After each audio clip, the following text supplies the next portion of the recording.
Buenas noches, amigos.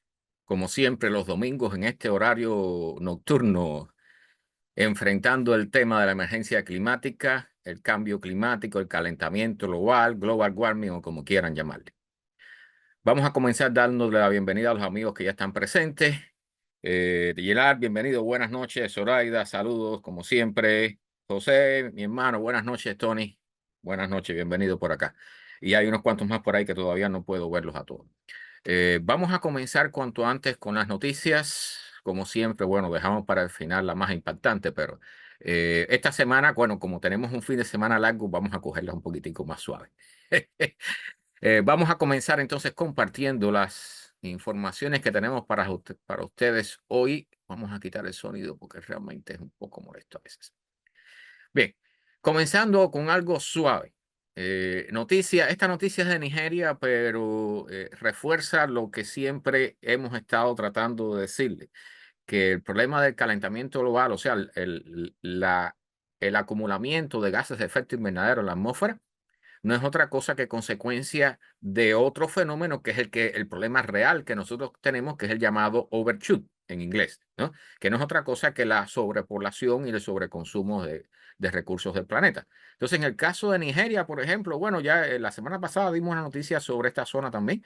En este caso, las vacas andan por la calle que están obstaculizando bueno, este ganado, que no sé si llamarles vacas, me imagino que deben ser familiares cercanos. Ahí toro cebú y todo metido por ahí.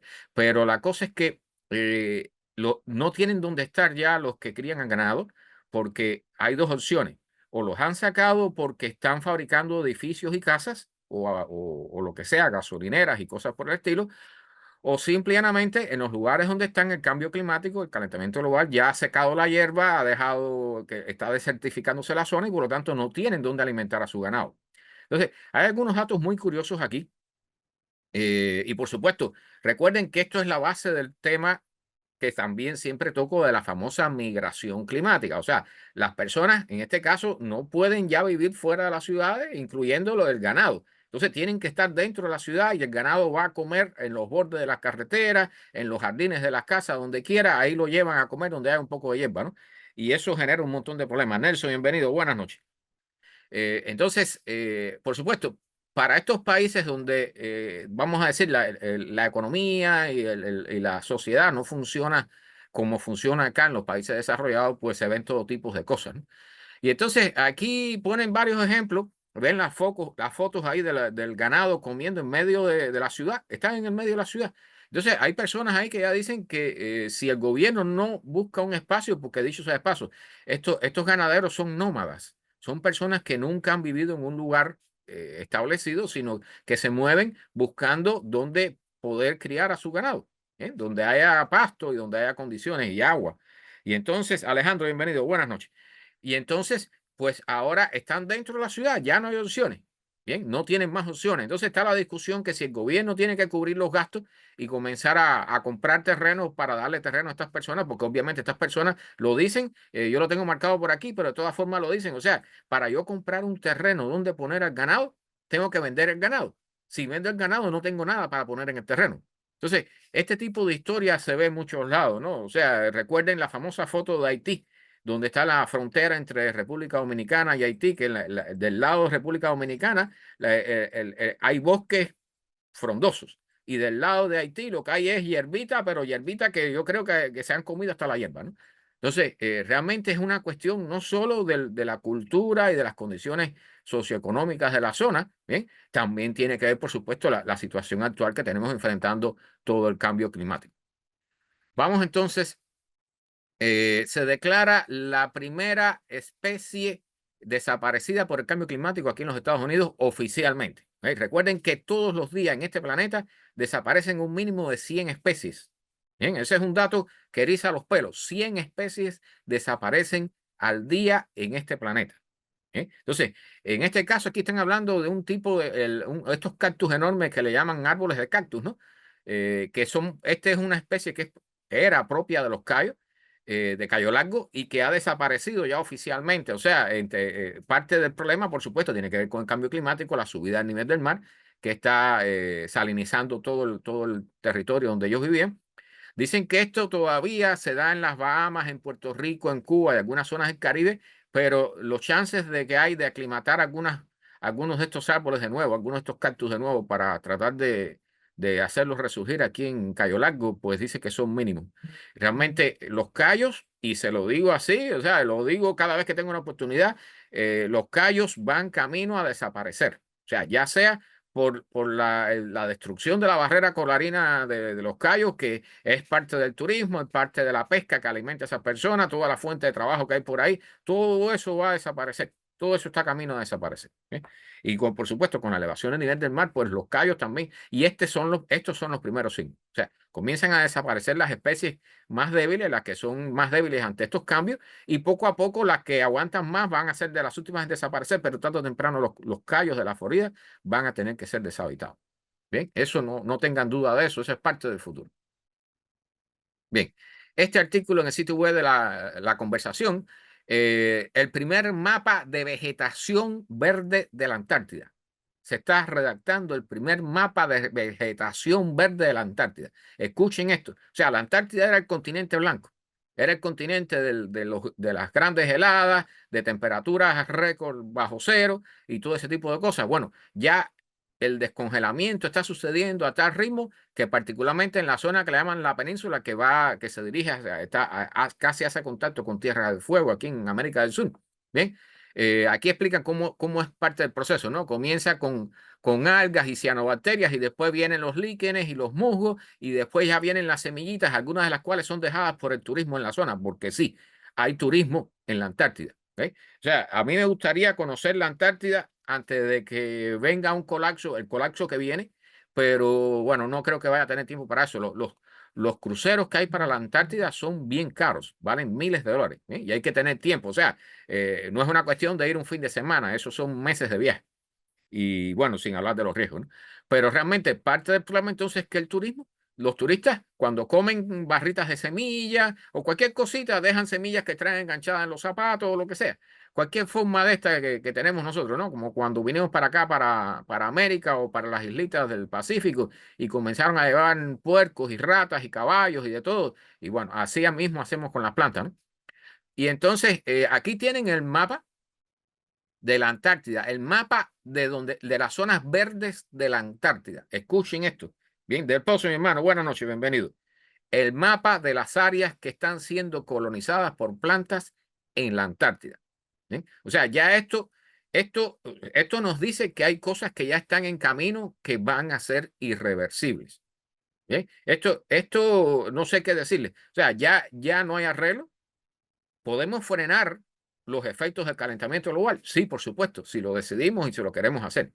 Pero ya hay acciones, ya hay cosas que están sucediendo, que están en camino y van a ser irreversibles.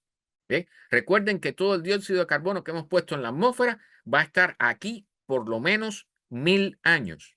Por lo menos, antes de que la Tierra tenga oportunidad de reabsorberlo, si es que lo reabsorbe. ¿Bien? Entonces, este es parte del proceso que viene. La Antártida no se va a derretir la semana que viene, no se va a derretir dentro de 50, 100 años, va a demorar quizás siglos en derretirse por completo. Bien, es lo más probable, pero ya está en camino el proceso. Miren esto, o sea, para aquellos que lo escuchan en el podcast o en la emisora de radio, aquí tienen toda la península esta que va apuntando hacia América del Sur, pues ahí miren, toda la punta está verde, toda la costa está verde, hay algunas zonas de la parte oeste de la Antártida y de la parte este también que tienen, digamos, como unas playitas, ¿no? Unas zonas ahí donde ya se han asentado plantas. Entonces, están haciendo este inventario, ¿no? Para reconocer todas las zonas de la Antártida que se están derritiendo con mayor velocidad. Eso no es otra cosa. Renata, bienvenida, buenas noches. Ese es uno de los signos claros de lo que está sucediendo, porque yo sé que hay personas que niegan esto, ¿no? Entonces, no tienen idea de las cosas que están haciendo los científicos. O sea, ir a la Antártida ya no a estudiar el hielo y las estaciones allá abajo y a hacer astronomía, porque allá hay telescopios incluso hasta de partículas elementales, pero ya se va a estudiar la vegetación que está surgiendo en la Antártida. Estos son cambios irreversibles, no tengan duda de eso, ¿bien? O sea, el mundo que van a vivir sus hijos, sus nietos, sus bisnietos, no va a tener nada que ver con lo que están viviendo ustedes ahora. Lo hemos dicho aquí muchas veces y cada vez que tocamos uno de estos temas queda bien claro. Queda bien claro. Ahí tienen el mapa. El que quiera, por supuesto, yo siempre cuando pongo esto en YouTube, después pongo todos los enlaces para aquel que quiera acceder a él. Bien, este es un video breve, pero es el video de lo que llaman el fire nado, ¿no? O sea, sería un tornado de fuego. En realidad, este es un tornado de cenizas, ¿no? Prácticamente. Pero este fenómeno se está haciendo sumamente común. Porque como todo el mundo debe saber, hay fuegos. Bueno, ahora, esta semana no he buscado las cifras, pero hasta hace un par de semanas atrás había 100 fuegos, más de 90 fuegos aquí en los Estados Unidos, fuegos forestales. ¿Ve? En Canadá habían más de 900. O sea, yo sé que estas cifras, ponerlas en la mente es difícil. O sea, como mientras tú estás en tu horario de trabajo, mientras estás trabajando, mientras estás paseando con tu familia o estás almorzando y comiendo, hay zonas de la Tierra que se están quemando, pero a gran velocidad. Y aquí vamos a tocar el tema de la noticia con respecto a las áreas de quemazón que ha habido en los bosques de Canadá, ¿no? Recuerden que el año pasado se quemó una superficie de los bosques de Canadá igual a la del territorio de Francia, bien, de un país. ¿Bien? Entonces, bueno, ¿qué les voy a decir? Aquí hemos tocado este tema otra vez, ¿bien? Con ejemplos bien claros. Bueno, la semana pasada me mencionaron, creo que fue Alfonso, que todavía no está aquí, creo, pero este tema de las dobles, esto fue grabado desde aquí, desde el sur de la Florida. Es común ver estas trombas marinas, ¿no? Y en este caso, lo que era poco común es que habían dos que estaban muy cerca una de otra. ¿Sí? O sea, están comenzando a suceder cosas. Yo siempre les toco la frase, ¿no? Cuando usted escuche decir algo fuera de lo común, algo inesperado, algo sin precedentes, piensen inmediatamente en el cambio climático. Acá, calentamiento global. Bien. Y esto es algo poco común. O sea, se pueden ver a veces, creo que aquí se han visto 4, 5, 6 cosas de estas juntas, pero a una distancia una de otra. Aquí estaban prácticamente una al lado de la otra, bailando allí con toda su calma. ¿Eh? Ha habido casos incluso que han entrado en la playa de Fort Lauderdale. Bien, han habido temperaturas sin precedentes en Australia y en el Medio Oriente. Bien, entonces vamos a dar algunos datos aquí esta semana, porque hay dos cosas aquí importantes que tocar. La primera es que Australia está en el medio de una ola de calor histórica. Y para aquellos que vivimos en el hemisferio norte, bien, que no estamos acostumbrados a pensar en ese tipo de situaciones, Australia, el hemisferio sur, Australia está en el medio del invierno. Y en medio del invierno tienen una ola de calor que está rompiendo récords de, bueno, por supuesto, de calor para el invierno, pero imagínense, temperatura de 41.6 grados Celsius en el medio del invierno de Australia. 41.6. Recuerden que cualquier temperatura por encima de 35, si comienza a subir la humedad, es peligrosa ya para la vida humana. ¿Bien? Hay 2 o 3 récords de esto. Este es en el mar, la zona del Mar Rojo. Allí han salido temperaturas, índice de calor. Recuerden que hablamos de eso. Bien, yo no sé si aquí se puede ver. Yo compré este aparatico que me llegó precisamente ayer. Bien, que te da el índice de calor. Recuerden que hay tablas del índice de calor. O sea, ya no es suficiente que te digan la temperatura ni la sensación térmica que tiene que ver en la mezcla, el cálculo de la mezcla de la temperatura con el viento, ¿no? También hay que incluir la humedad. Y ya ahora por fin, desde el año pasado, se están incluyendo en los reportes meteorológicos el índice de calor, que ya no es la sensación térmica, es otra cosa bien diferente, ¿verdad? Entonces, el índice de calor es el que puede matarte. Bien, escuchen esto, índices de calor en las costas del Mar Rojo de 150 grados Fahrenheit, 65.6 grados Celsius. Bien, recuerden que un índice de calor por encima de los 35 grados Celsius, cuando una persona que esté acostada, que esos son los experimentos que se han hecho, una persona acostada en una habitación sin ropas, sin hacer ejercicio físico, con el agua necesaria para tomar, 6 horas, durante 6 horas sometidos a más de 35 grados Celsius, termina muriendo. Bien, los órganos internos comienzan a apagarse porque el cuerpo no tiene capacidad para enfriarse, porque nosotros somos mamíferos y nuestro cuerpo genera calor. Bien, ese es el problema que viene, que dicho sea de paso, o sea, ya los bomberos aquí se están preparando para eso, que andan con bolsas de hielo y esas bolsas especiales que hablamos para meter las personas en agua fría, para tratar de salvarlas de estos efectos nefastos del calor, ¿no? Las personas que están muriendo, recuerden que mencionamos la cifra, el año pasado aquí en la Florida, ¿cuántos muertos hubo por el calor? Oficialmente 85, ¿verdad? Bien, bueno, por ahí andamos. Bien, y esos 85 son personas que andan cortando la hierba o que trabajan recogiendo fruta o los que trabajan en UPS o en FedEx o los carteros, bien, en la construcción. ¿Ok? Miren esto, 150 grados Fahrenheit de índice de calor. Eso es muerte garantizada, quizás en cuestión de minutos. ¿Bien? 65.6 grados. No solo eso, hubo en el aeropuerto. Miren, los aeropuertos son lugares que necesitan una estación meteorológica. Bien, usted siempre va a escuchar, por ejemplo, cuando se hacen las mediciones aquí en Miami, siempre se pone como ejemplo la estación del Aeropuerto Internacional de Miami, porque todos los aeropuertos necesitan una estación meteorológica. Bien, entonces, Enrique, bienvenido, buenas noches. Particularmente en este caso se mide en este aeropuerto que se llama Dairestán. No sé dónde está ubicado, está en la costa del Mar Rojo, ¿bien? 180 grados Fahrenheit de sensación de índice de calor, 82.2 grados Celsius. ¿Ven? Eso es mortal.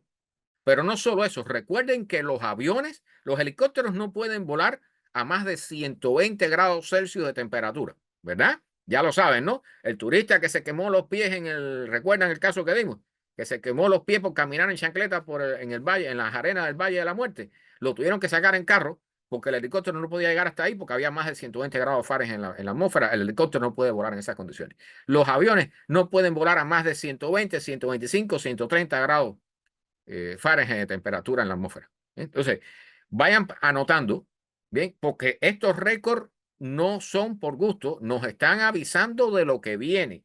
Recuerden la frase, ¿no? Este es el verano más fresco del resto de tu vida.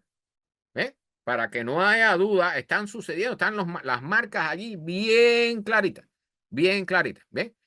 Entonces, aquí les pongo el tweet, que yo voy a seguir llamando a este lugar Twitter, porque esto de X es horrible, pero el profesor Elliot Jacobson, que era un profesor, era un hombre que se dedicaba a la estadística de juegos. Bien, él tiene libros escritos sobre los salones de juego y todo eso, que es un máster en eso. Bien, el libro es el clásico, el que usan todos los salones de juego para estimar las probabilidades de que alguien gane y todo ese tipo de cosas. Bien. Y él aquí pone precisamente este caso, ¿no?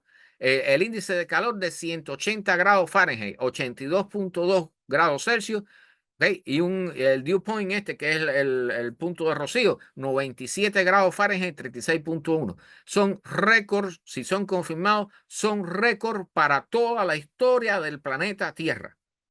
¿Están oyendo? O sea, esto no es un récord de la zona, no es un récord del Mar Rojo, no es un récord del Océano Índico, ni del Atlántico, ni del Mar Mediterráneo, ni de Irán. Es un récord para todo el planeta. ¿Eh? Miren a dónde estamos apuntando. Vayan anotando estas cosas. Nos están diciendo lo feo que viene el futuro. Nos lo están diciendo clarito, nos lo están avisando. ¿Bien? La ONU emite un SOS mundial por crecida del Océano Pacífico.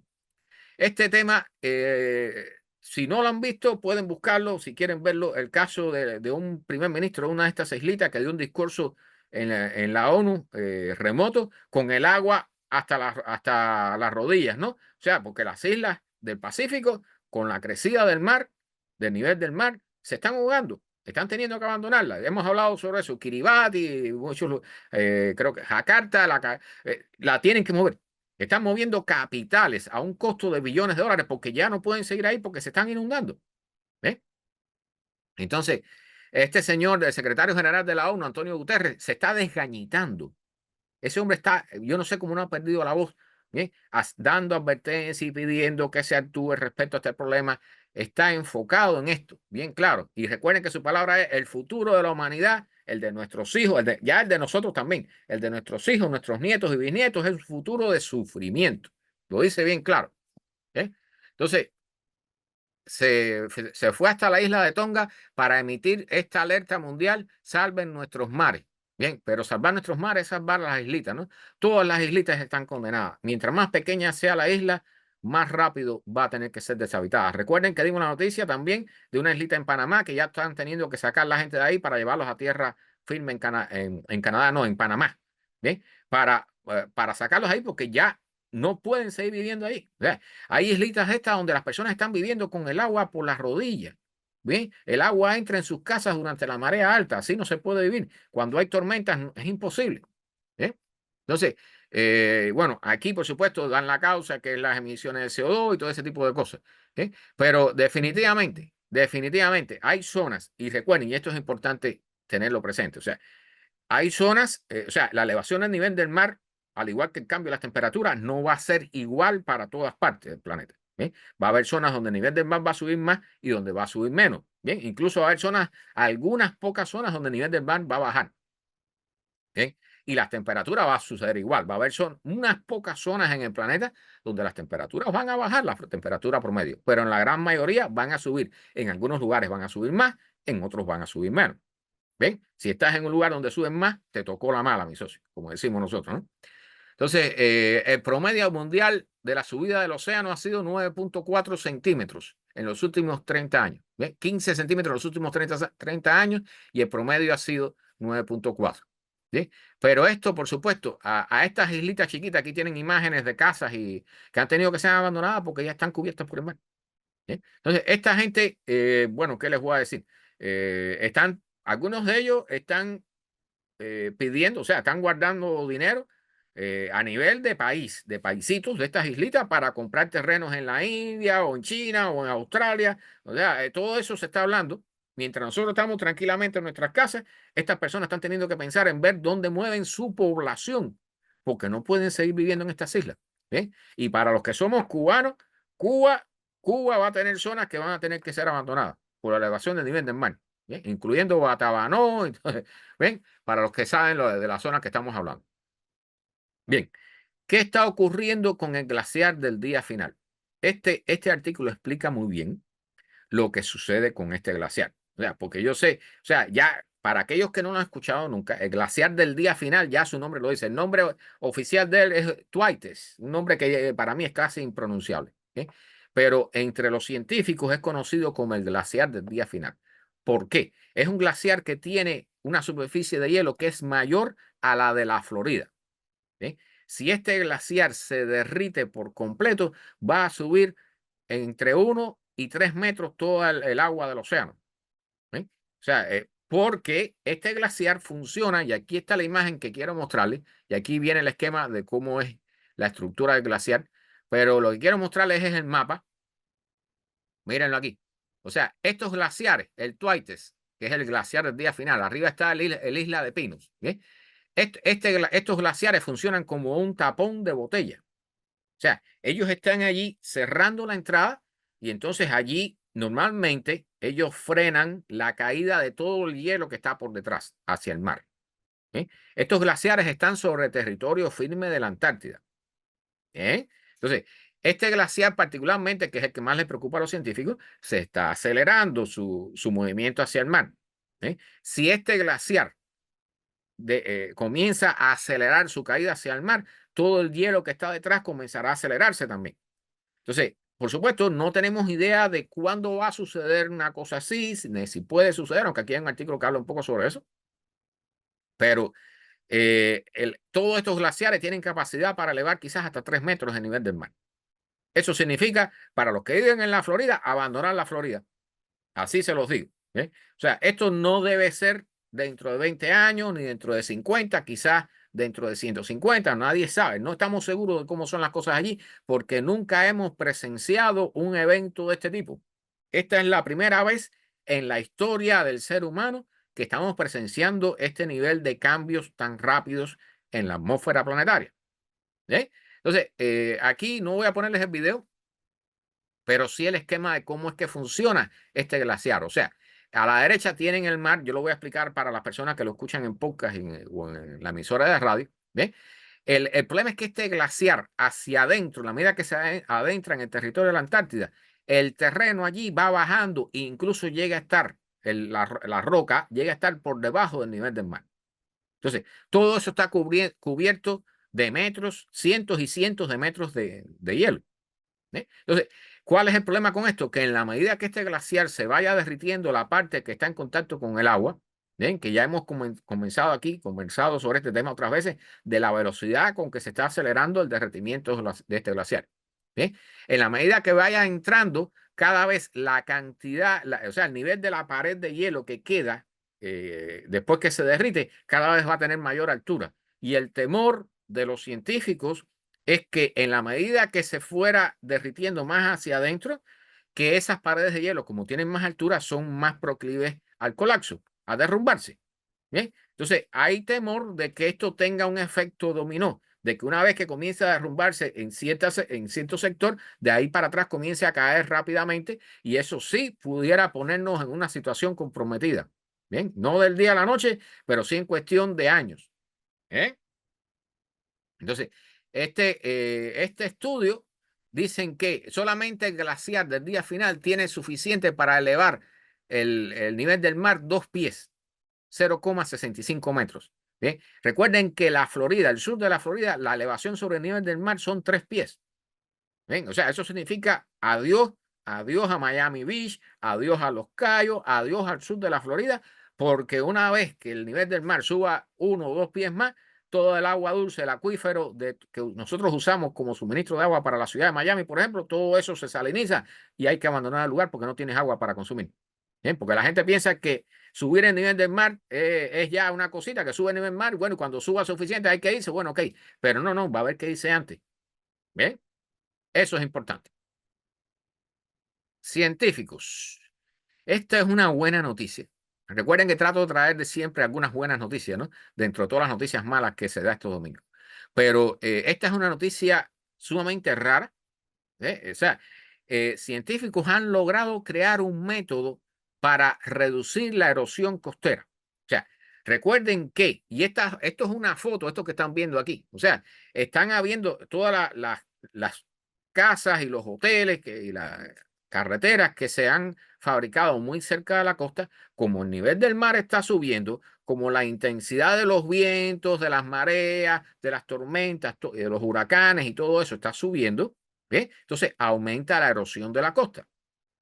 Por tanto, todas las edificaciones que hay en la costa, y hay videos de sobra de eso aquí en internet, ¿bien? Tarde o temprano comienzan a derrumbarse, porque el agua, las tormentas, las mareas, van socavando la arena, la base, la tierra que hay, las rocas que hay debajo de la base de estas casas, y tarde o temprano pierden los cimientos, ¿bien? Y se derrumban, y son tragados por el mar. Entonces, hay todo tipo de propuestas, vamos a decir, salvajes, propuestas salvajes. Fabricar diques a lo largo de todas las costas, que son proyectos billonarios con B, que cuestan miles de millones de dólares solamente para proteger las casitas y los hoteles que están en las costas. ¿Bien? Recuerden que, por ejemplo, aquí mismo en Miami Beach, ese proyecto que hay para echar arena desde el fondo hacia la orilla para volver a rellenar la playa de arena. ¿Eh? Eso cuesta millones y millones de dólares y el único objetivo es salvar las casas de los millonarios que hay en la costa. Bien, eso no resuelve otro problema. Bien, y por supuesto mantener los hoteles y eso, los negocios de la costa y todo eso. Pero de ahí para allá, las personas normales, si a ustedes les pasa, nadie les va a venir a salvar su casa. Bien, eso es para la gente que tiene billetes. ¿Eh? Bueno, la cosa es que estos investigadores hicieron un experimento con arena, simulando los materiales que están en las costas, y encontraron que pasando una corriente ligera, una corriente eléctrica, escuchen esto, porque hay proyectos incluso hasta de inyectar cemento debajo de la arena para evitar la erosión, para demorarla, porque evitarla no la van a poder evitar, para demorarla. Bien. Y entonces, aquí dan el dato importante. Bueno, alrededor del 40% de la población mundial vive en zonas costeras, ¿no? En la medida que sube el nivel del mar, hay más de 600 millones de personas que viven en ciudades en zonas costeras, ciudades grandes. ¿Sí? Entonces, este es un tema sumamente preocupante para los gobiernos, para las Naciones Unidas, y debiera serlo para nosotros también. La cosa es que aplicando una corriente de unos pocos voltios a esta arena, bien, y las cosas que hay ahí mezcladas, los minerales que hay mezclados, se crea una especie de cemento, se solidifica, la arena se une, bien, crea un carbonato de calcio, igual a lo que hacen las conchas de los caracoles, ¿bien? Y entonces logran crear un sustituto, como un sustituto. Aquí tienen una imagen de un microscopio electrónico, como un sustituto del cemento. Crean algo similar al cemento. Bien, dicen que entre 2 a 3 voltios, si llegan hasta 4 voltios en la zona durante varios días, se logra crear incluso hidróxidos de magnesio y hidromagnesita, un mineral encontrado en piedras normales. La calcita y todo eso se crea ahí con voltaje eléctrico. Yo no sé, o sea, con respecto a los animales que viven allí, los crustáceos, no sé qué daño le hará esto al medio ambiente, pero bueno, se está hablando, esta es una forma que parece menos invasiva que llenar de cemento todo eso ahí de forma subterránea, ¿no?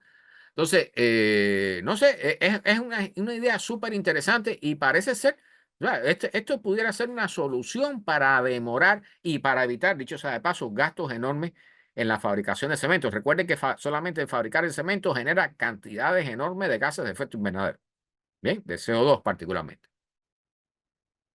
Bien, otro artículo del sitio web La Conversación.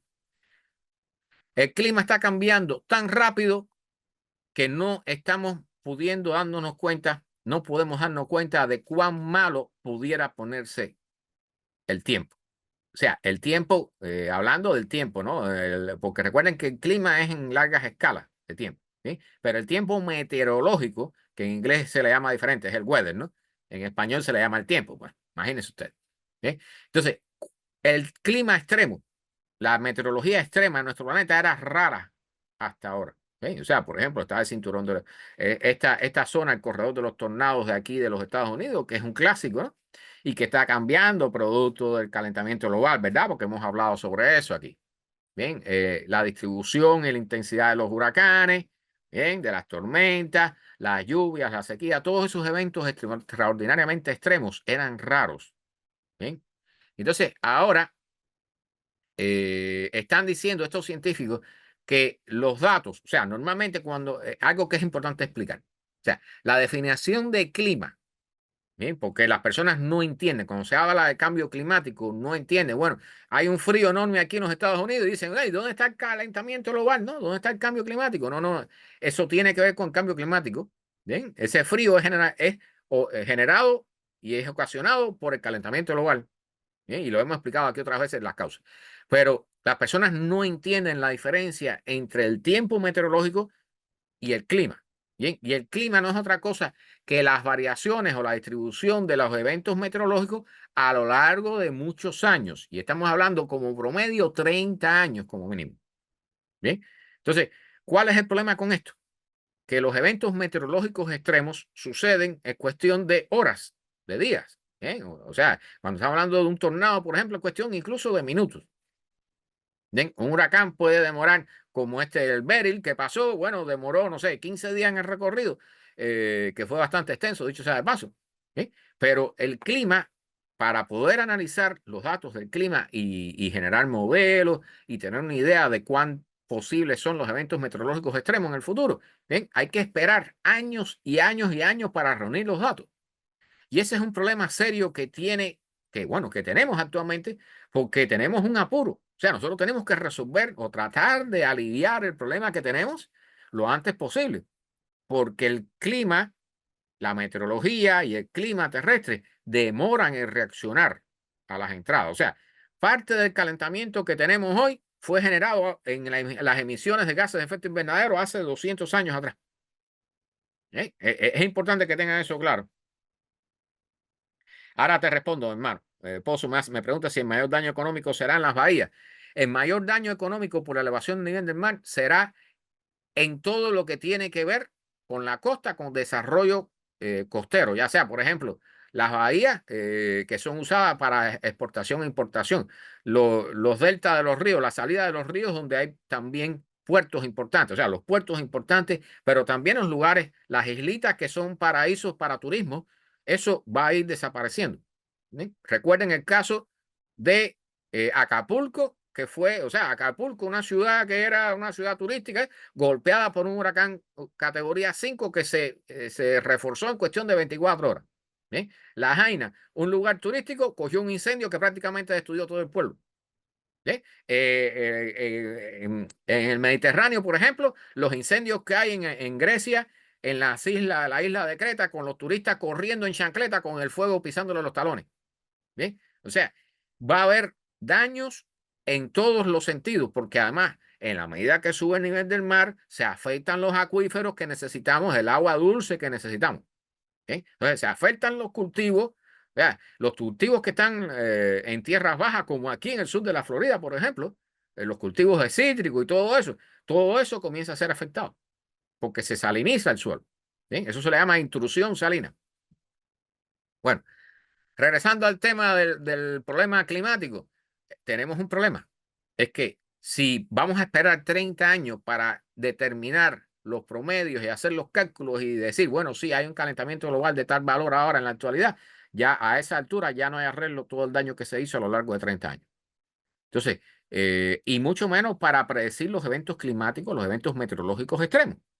Entonces, necesitamos, ¿bien? O sea, hay un problema serio con los modelos para actualizarse de forma que con menor cantidad de datos comiencen a darnos predicciones que se acerquen lo más posible a lo que necesitamos para tener una idea de cómo van a ser las cosas y cuáles son las posibilidades de suceder. ¿Sí? Por ejemplo, para el caso de las sequías extremas, recuerden que el sur oeste de los Estados Unidos se está desertificando. O sea, el año pasado con las temperaturas que había, se estaban muriendo los cactus. ¿Sí? Entonces, este es un tema que es preocupante para los científicos porque ellos son los encargados de dar los pronósticos, ¿no? Y entonces, a la hora de decir, bueno, la posibilidad, y vamos a hablar hoy sobre el problema este vamos a ver, de la poca cantidad de huracanes que hemos tenido este año con la temporada que se suponía que sería más alta, ¿no? Vamos a explicar eso. Alex, bienvenido, buenas noches. Entonces, hay dos cosas aquí que ellos ponen como razones importantes, ¿ok? Eh, Dicen que parte de la distribución de los eventos meteorológicos a lo largo de 30 años ocurren ocurrieron, con los datos que tenemos de 30 años atrás, ocurrieron en un entorno climático diferente al que hay ahora. O sea, el entorno climático que hay en el presente no es el que corresponde a los datos que estamos usando de hace 30 años, porque me imagino que se hayan dado cuenta, ¿no?, del cambio que ha habido en el clima. ¿Eh? Entonces, aquí ponen como ejemplo, bueno, los vientos del norte en los años 1990 eran mucho más fríos que lo que ocurrieron en los años 2020 en el norte de Europa. O sea, ha habido cambios de temperatura y por lo tanto los vientos cambian.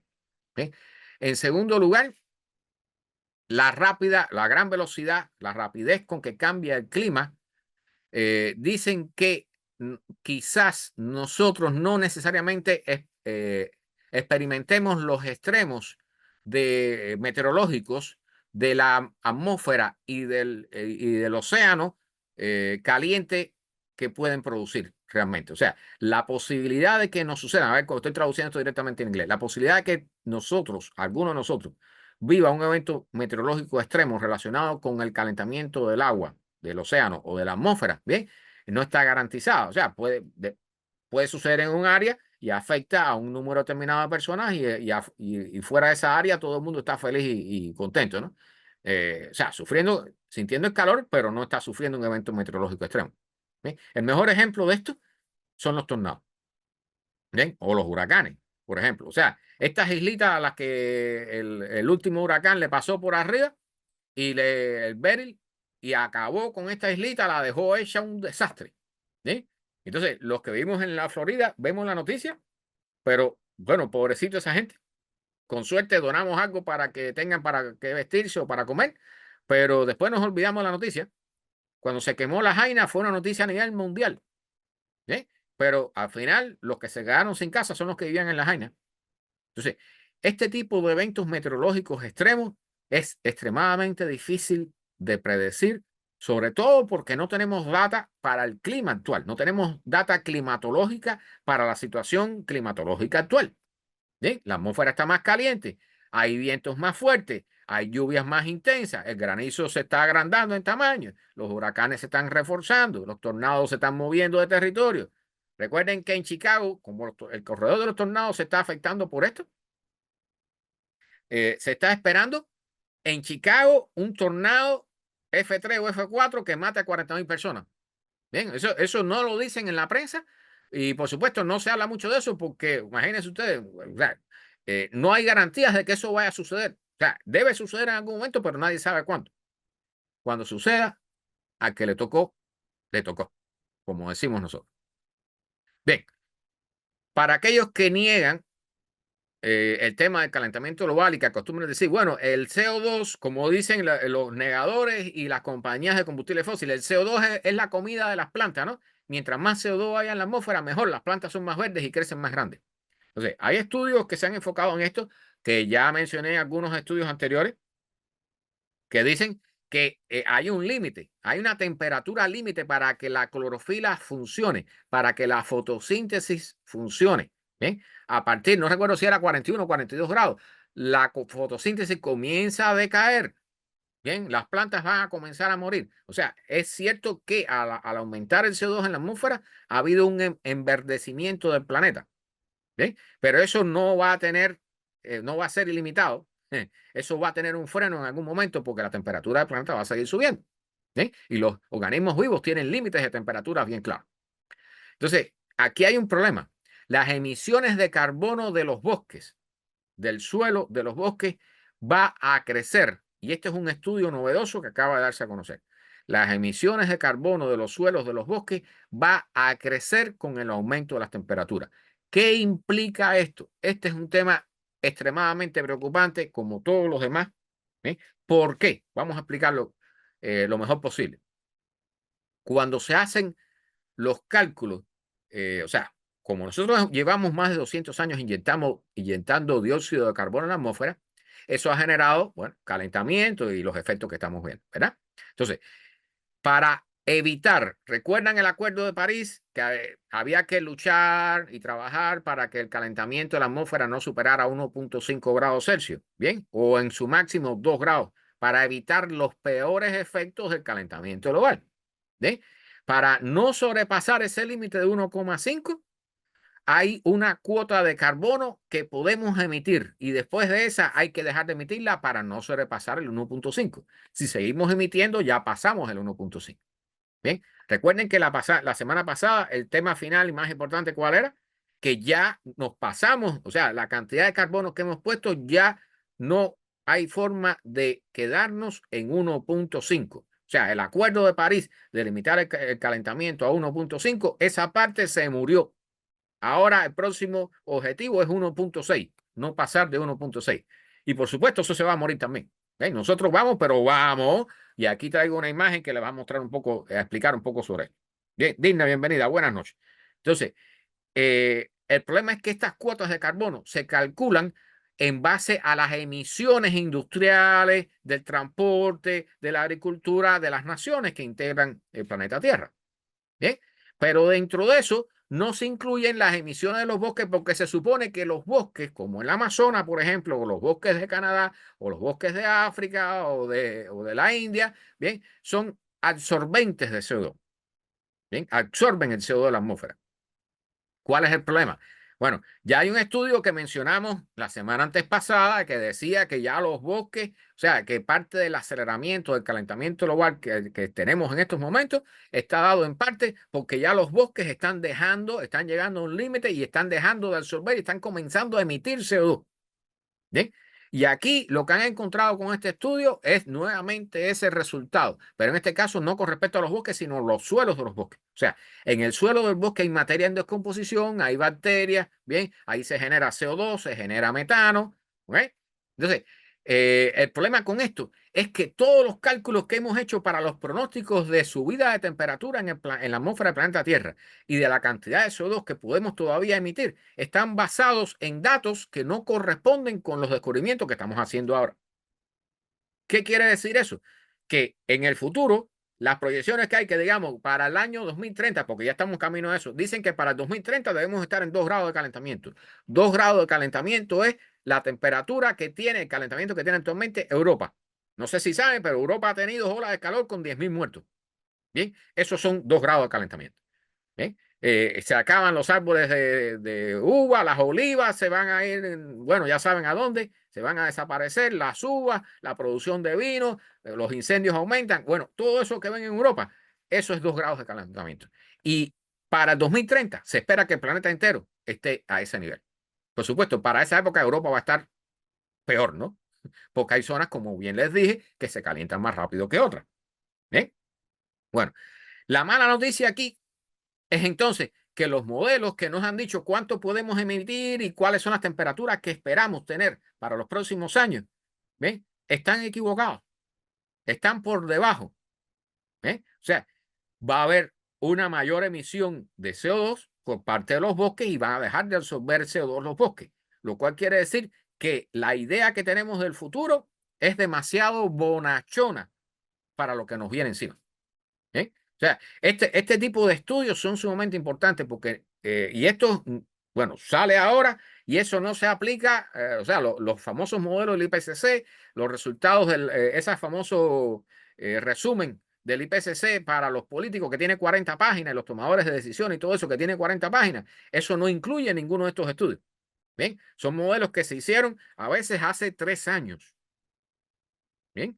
Y aquí han visto toda la cantidad de noticias que se dan sobre este tema, ¿verdad?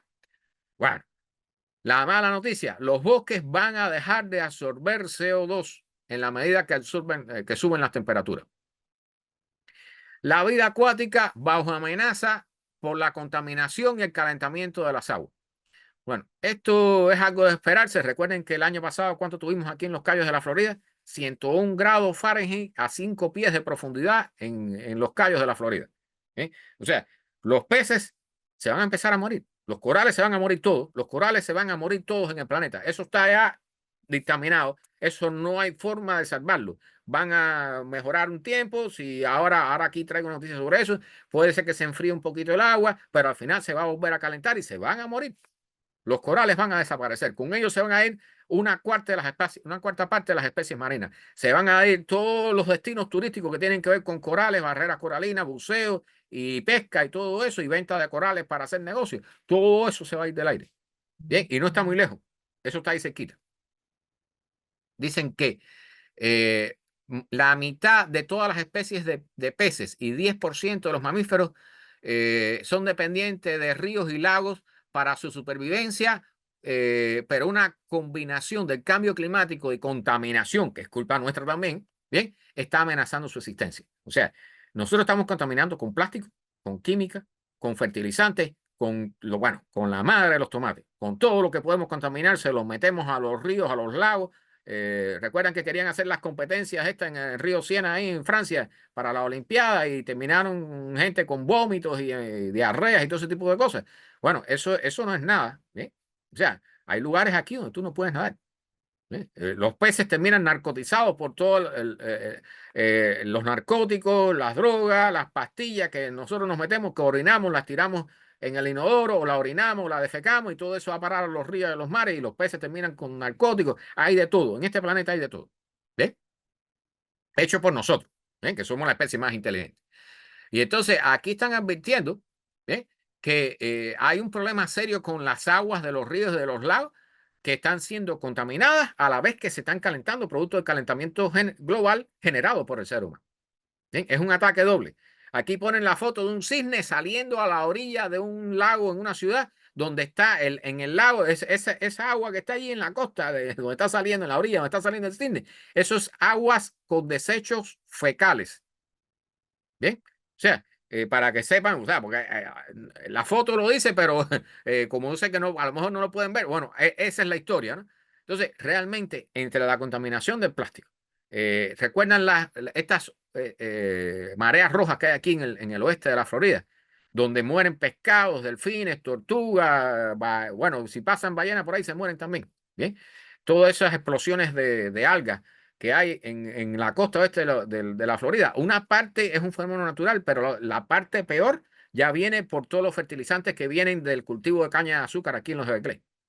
¿Ven? ¿Y qué pasa? Todos esos fertilizantes son arrastrados por el agua de regadío y llevados hacia la costa, y ahí multiplican las algas y las algas acaban con el oxígeno del agua, ahí se mueren los manatíes, los delfines, los peces, las tortugas, y si las personas se meten ahí, no se mueren, pero salen enfermos. ¿Eh? Todo eso lo hacemos nosotros, lo estamos haciendo nosotros. Bien, el tema de los huracanes, porque yo sé que las personas, padecemos de este problema, que cuando no nos golpean nos relajamos, ¿verdad? Una rara coincidencia entre los eventos de la niña han debilitado la temporada de huracanes aquí, en lo que es el Caribe, ¿no? O sea, definitivamente todos nos hemos dado cuenta. Tuvimos a Beryl, que fue horrible, ¿verdad? Fue un huracán horrible como se había pronosticado que iban a ser. ¿Eh? Después pasó el otro, Ernesto, y a pasar, pero la temporada se ha quedado allí. ¿Cuál es el problema? Que hay dos eventos de la niña. O sea, la niña se está desarrollando en el Pacífico, que recuerden que es un fenómeno de enfriamiento de las aguas costeras de la parte oeste de las Américas, ¿no? Pero también hay un evento de la niña aquí en el Atlántico y está en la costa de África. Bien, aquí hay un mapa que quiero mostrarles. Ven aquí, al sur de la parte oeste de África. Bien, o sea, al sur de las Islas Canarias y todo eso, y Cabo Verde y todo eso. Ahí está una zona de agua fría que le llaman también la Niña del Atlántico, que yo no la conocía, me he enterado por esto que he leído para este trabajo de hoy. Alberto, bienvenido, buenas noches. Entonces, resulta que aquí han habido, y aquí la noticia al final tiene que ver con esto también. ¿Bien? ¿Recuerdan el famoso polvo del Sahara y todo eso? El polvo del Sahara tiende a reducir la cantidad, a frenar la producción de huracanes y a debilitarlos cuando se producen. Pero este enfriamiento del agua, bien, a pesar de que las aguas del centro del Océano Atlántico están calientes y las del Mar Caribe y del Caribe, todo el Caribe y del Golfo de México están calientes, súper calientes, bien, pero como hay este fenómeno en las costas de África, pues entonces se debilita la producción de ondas tropicales ahí. Y entonces, no obstante, están retomando y advirtiendo que ahora viene para el 10 de septiembre el pico de la temporada de huracanes. ¿Eh? Y que no se confíen, ya tenemos un par de zonas por ahí abajo en advertencia, ¿no? En camino para acá, para el Mar Caribe. Pero es probable, no es seguro porque están cambiando las condiciones meteorológicas y climáticas del planeta. ¿Ve? Entonces, lo que se suponía hasta ahora que los pronósticos decían van a haber tanta cantidad de huracanes, ahora no podemos ni garantizarlo. ¿Ven? Hacemos un pronóstico y vamos a ver qué pasa, porque suceden cosas que no nos esperábamos, que normalmente no sucedían, porque el clima terrestre está cambiando. Entonces, este fenómeno de la niña en el Atlántico, yo no lo conocía. Entonces, están pasando cosas y aquí vamos a hablar, la noticia final tiene que ver con este tema también. Para que sepan que lo que viene, esperemos que no, pero lo que viene de huracanes, si se conjugan todos los factores, para septiembre, octubre, están hablando que incluso que en diciembre todavía pudiéramos tener huracanes. ¿Bien? Ojalá que no se cumplan esa parte de los pronósticos. ¿Bien? Pero aquí aclaran, esta combinación de fenómenos de la niña en el Pacífico y en el Atlántico, bien, es rara, pero no imposible. O sea, yo nunca había oído hablar sobre esto y yo soy aficionado aceptable, ¿no? Para la metrología de estas cosas. Nunca había oído hablar sobre esto. Entonces, la niña en el Pacífico se está comenzando a desarrollar ahora, que es algo que favorece los huracanes. ¿Bien? Pero la niña en el Atlántico, ahí está. Entonces, hay que ver qué sucede en las próximas semanas y días, pero este es parte de la justificación de por qué no estamos viendo la cantidad de huracanes que debiéramos tener a estas alturas, con los pronósticos y que había y con las temperaturas del agua y las condiciones que hay en el Océano Atlántico. Entonces, mucha atención con esto, síganlo, porque, o sea, no hay nada garantizado. Los pronósticos son pronósticos, se hacen lo mejor posible, los científicos hacen el mejor trabajo posible, pero como les mencioné en el artículo anterior, los cambios son tan grandes que los eventos meteorológicos extremos van a ser cada vez más difíciles de pronosticar. ¿Bien? Entonces, esta es una de las razones. O sea, hay una bolsa de agua fría en el Atlántico que está frenando, además de la cantidad de polvo del Sahara que está saliendo, ¿bien? Que está frenando la producción de lo que llegaría a ser huracanes tropicales para acá, para la zona del Caribe. Bueno, aquí les traigo un video breve de cómo, de explicando cómo es que se produce el niño y la niña en el Pacífico. Muchas personas no tienen idea de qué cosa es eso. Eso se llama el ENSO. ENSO. ENSO. ¿Eh? El niño, Southern Oscillation, oscilación del sur del niño. ¿Bien? Entonces, este video explica muy bien, está en inglés por supuesto, pero voy a narrarlo un poquitico para aquellos que lo ven, es breve, para aquellos que lo escuchan en el podcast o en la emisora de radio. No es otra cosa que los vientos alisios empujando el agua caliente que hay en la costa oeste de América, bien, en la zona este del Océano Pacífico, la empujan en dirección a Australia. Cuando los vientos alisios se debilitan, esa agua caliente comienza a regresar y se apila frente a Perú, bien, frente a la costa de América del Sur. Y ese fenómeno genera toda una serie de consecuencias a nivel global, particularmente aquí en los Estados Unidos, por ejemplo, genera más lluvias cuando hay calentamiento, el famoso Niño, más lluvias en la zona sur de los Estados Unidos y sequías en la zona norte y noreste de los Estados Unidos y el oeste de Canadá. Cuando los vientos alisios se refuerzan, ¿bien? Empujan toda esa agua caliente de regreso hacia las costas cercanas a Australia, ¿bien? Y entonces allí en su lugar, cerca de las Américas, surge un globo, ¿no? De aire, una balsa de aire de agua fría, que es la Niña. Y entonces la Niña favorece el desarrollo y el refuerzo de los huracanes, ¿bien? Genera sequías en la zona sur oeste de los Estados Unidos y lluvias en la zona más noroeste, o sea, lo contrario. Y aquí tienen un video mostrando cómo es que cambian esos valores, ¿no? En colores.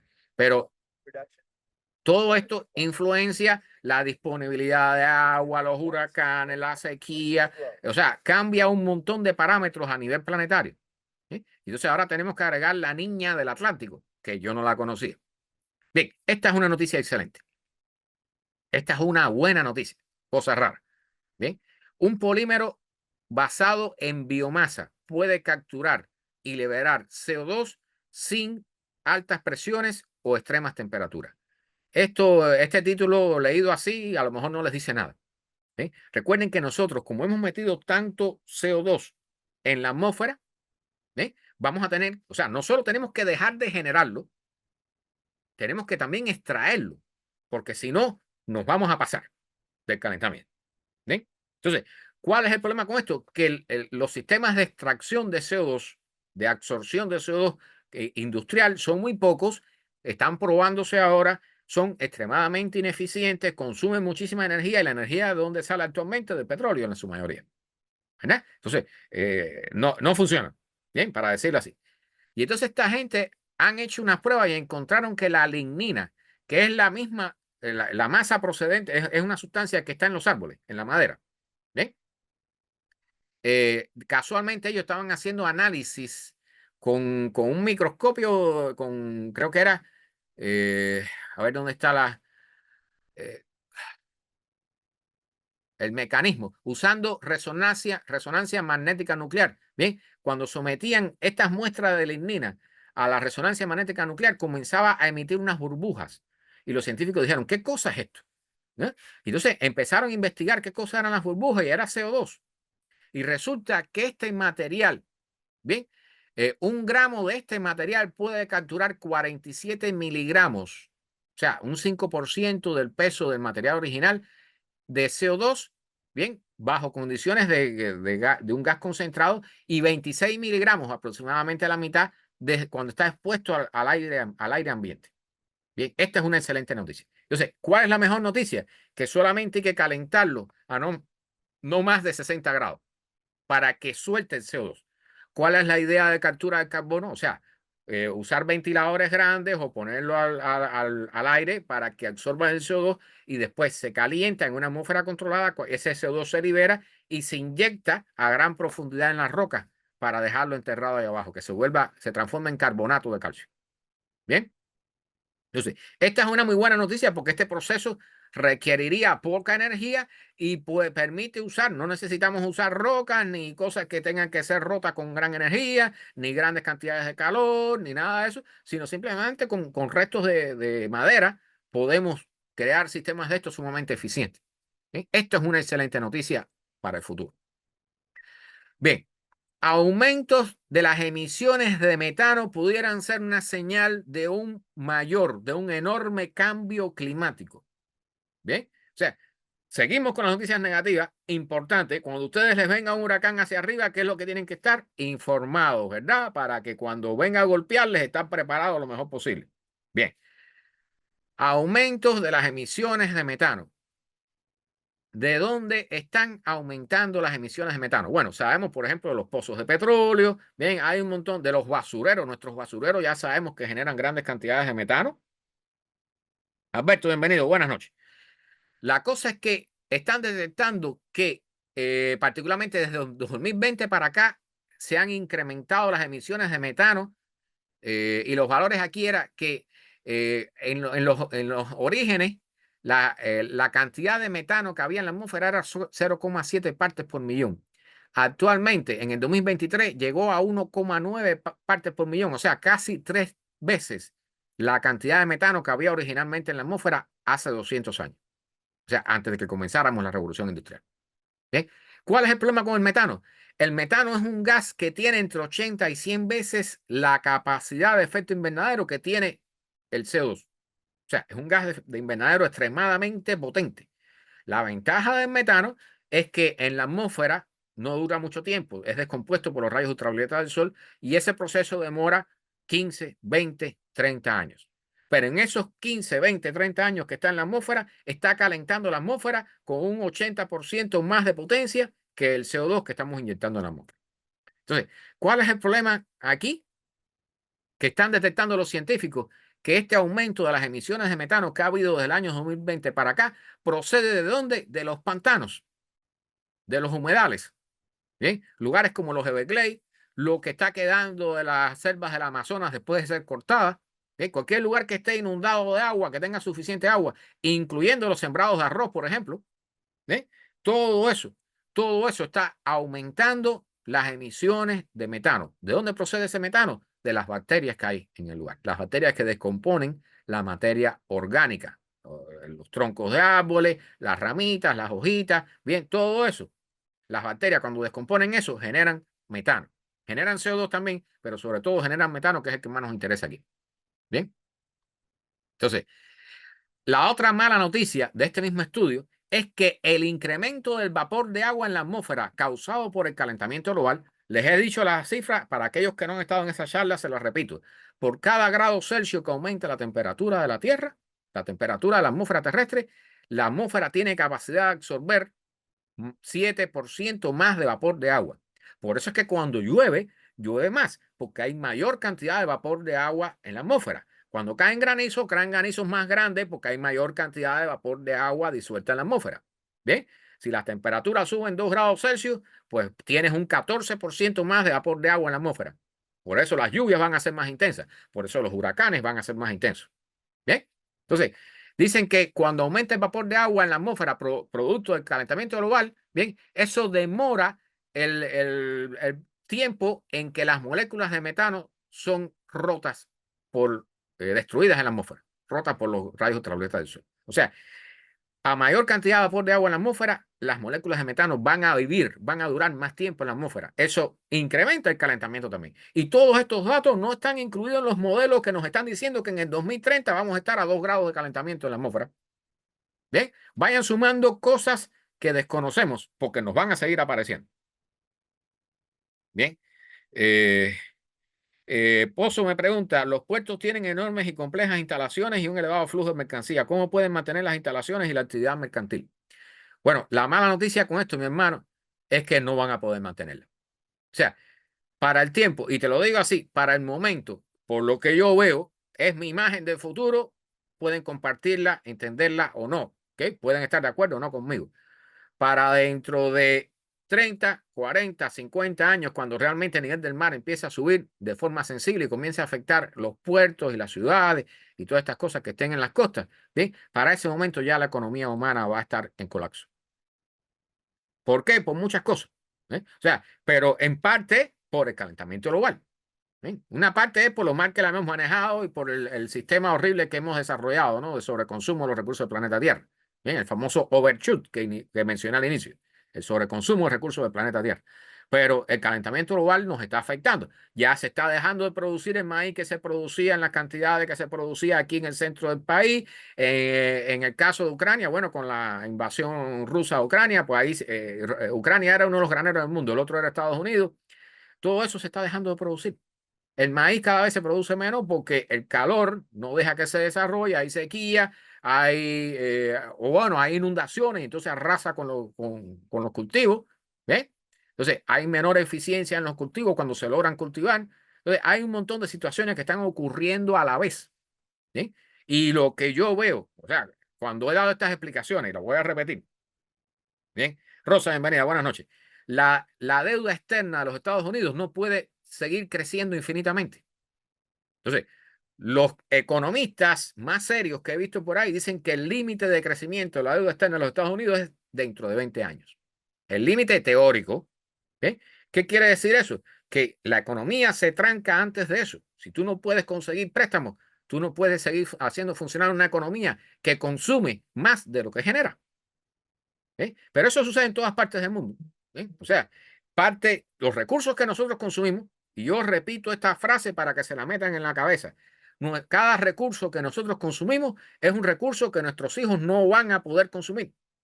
El petróleo, la gasolina, el plástico, lo que sea que nosotros consumimos ahora, eso ya no va a servir para el futuro. Nuestros hijos no lo van a tener disponible. Lo que gastamos en la guerra, lo que gastamos, la arena, repito, la crisis de la arena. Hay una crisis de la arena de construcción, no hay arena para construir, hay mafias de la arena. Bien, o sea, la construcción se va a paralizar y la construcción es el motor de las economías modernas. La construcción de casas y de moles y de tiendas y todo eso. Esa es la base de la economía moderna. Eso se va a paralizar tarde o temprano porque no hay arena. ¿Bien? Sin mencionar que los trabajadores no van a poder trabajar en horarios críticos de verano porque se van a morir trabajando, porque las temperaturas van a estar demasiado altas, como ya está ocurriendo. ¿Bien? Entonces, todos esos fenómenos sucediendo a la vez. No, que no te preocupes por los puertos. Esa es la última preocupación que van a tener los políticos y la gente que vivan, bueno, incluyendo nosotros, porque yo tengo 55 y yo sé que yo voy a vivir todo esto, lo estamos viviendo ya, pero lo que viene para dentro de 5, dentro de 10 años, aguántense los pantalones. Bien, continuamos que tenemos unas cuantas noticias todavía. Formación, la formación de lo que llaman la AMOC, que la hemos tocado aquí, ¿no? La Atlantic Meridional Overturning Circulation, la AMOC, la corriente de circunvalación del Océano Atlántico. La formación de la parte baja de esta corriente, o sea, la parte que va por debajo. Recuerde que, por ejemplo, la corriente del Golfo es una parte, tiene que ver un poco con esto. La AMOC es una corriente que recorre todo el Océano Atlántico desde el sur, va hacia arriba, pasa por aquí, por el Mar Caribe y todo eso, va hacia el norte, llega hasta Groenlandia, allí pierde el calor, parte de ese calor permite a las personas vivir y cultivar en Europa. ¿Bien? Y entonces allí esa agua que se enfría se hace más salada también y se hunde. Ese es el motor que empuja esta corriente, el motor de la MOC. Y esa agua fría y salada viene por todo el fondo del Océano Atlántico y cierra el ciclo acá en el sur. Bien. Entonces, esta corriente se está parando, recuerdan los estudios, ¿verdad? Todos coinciden más o menos en el año 2050 en que se va a detener esta corriente. Para esa fecha, 2050, dentro de 25 años, señores, cuando eso suceda, si sucede, bien, porque los estudios científicos tienen valores, ¿verdad? Más o menos tanto. Bien, el último estudio que mencioné la semana pasada, creo que era entre el 2036 y el 2064, si mal no recuerdo. Bien, el estudio anterior era entre el 2025 y el 2095. Ahora cerraron un poco más los parámetros. Bien, cuando se paralice la AMOC, ¿qué va a suceder? Europa se va a congelar en 30 años. Ahí tienes una migración climática de 450 millones de personas huyendo de Europa hacia zonas del sur del mar Mediterráneo, incluyendo el norte de África. Bien, eso dentro de 25 años, cuando suceda eso, si sucede. Bien, o sea, esas son las proyecciones que hay. Yo sé que la mayoría de las personas no tienen idea de estas cosas porque no se mencionan en ningún lado, porque todo el negocio de los políticos, de la economía, de los economistas, de los que toman decisiones y de nosotros mismos es negar la realidad y decirnos que todo va a seguir bien por el resto de nuestras vidas. Y no va a ser así. ¿Bien? Cuando se paralice la AMOC, y este estudio tiene que ver con eso también, cuando se paralice la AMOC, si se paraliza, Pero si se paraliza en el 2050, Europa en el 2080 va a ser un lugar que va a estar peor que Alaska. No se va a poder cultivar, no se va a poder vivir allí. La costa este de los Estados Unidos, incluyendo la Florida, las Carolinas, Georgia, todo eso, allí el nivel del mar, como toda el agua que iba hacia el norte se va a paralizar, se va a acumular allí, el nivel del mar en la costa este de los Estados Unidos va a subir 1 metro. Bien, todo ese calor que iba hacia el norte se va a quedar en donde, aquí en el Caribe, que va a subir la temperatura hasta niveles increíbles. Prepárense a abandonar Cuba y Centroamérica. Y en el sur, bien, toda América del Sur, el Amazonas se va a morir. Se va a cambiar el régimen de lluvia, van a subir las temperaturas en el hemisferio sur. Todas las selvas del Congo, toda esa zona de África también se van a morir. ¿Bien? Va a cambiar el régimen de los monzones en la India y todo eso. Ahí se van a morir millones y millones de personas de hambre. Entonces, es para que tengan una idea, nada más, de lo que se está hablando para los próximos años. ¿Okay? No es solo el tema que le mencioné de la economía, de los límites, no. De las partes que tienen que ver con el calentamiento global. Que dicho sea de paso, cuando le hablan del calentamiento global a la gente, piensan que es que va a subir la temperatura y ya. No. Lo que viene ahí mezclado con eso es miquimbín, como decimos los cubanos. Vamos a continuar, que tenemos 2 o 3 artículos todavía por tocar. Bien, esta es una muy buena idea, la voy a mencionar brevemente. En las selvas del Amazonas, el miércoles pasado hablamos sobre el ingreso básico universal. ¿Recuerdan los experimentos de eso, de darle dinero a la gente para que tenga un poco más de dinero, ¿no? Le dan $1000 a una familia, a otros le dan 50 mensuales y cosas así. Bueno, a estos grupos que son prácticamente indígenas, habitantes del Amazonas, ¿eh? Como ellos tienen tan pocos recursos, cuando tienen que llevar a los hijos al médico, por ejemplo, o a veces no tienen que comer, pues cortan árboles o se meten a sembrar cosas, drogas, y eso para poder ingresar dinero. Entonces, hay unas non-profit, unas organizaciones ONG, no gubernamentales, que les están dando están haciendo pruebas y estos experimentos están dando resultados. Bien, le están dando 2 libras. Vamos a poner que sean $2. Yo no sé cuánto es la equivalencia actualmente. Bien, diarios, $2 diarios a estas personas. Bien, y entonces dicen que gracias a eso están logrando no solo, o sea, a cambio de esto, lo único que le piden es que siembren árboles, que no corten más árboles y que siembren árboles. Y por supuesto, el dinero que le dan, que son más o menos como 50 al mes, una cosa así, son, sí, 60 libras al mes. ¿Sí? Entonces, esto es de The Guardian, entonces esto es del Reino Unido. Pero la cosa es que el objetivo es reducir la explotación, la corta de árboles en el Amazonas y todo eso, la deforestación. Y entonces, bueno, le dan el dinero y con ellos pueden hacer lo que quieran, lo que consideren necesario. Si lo van a usar para una operación del niño o para que los hijos puedan ir a la escuela o para comprar comida o para pagar algún servicio médico o lo que sea. ¿Bien? Entonces, dicen aquí que parte de los negocios de los ilegales que hay metidos en el Amazonas se basan en la pobreza que hay en la zona.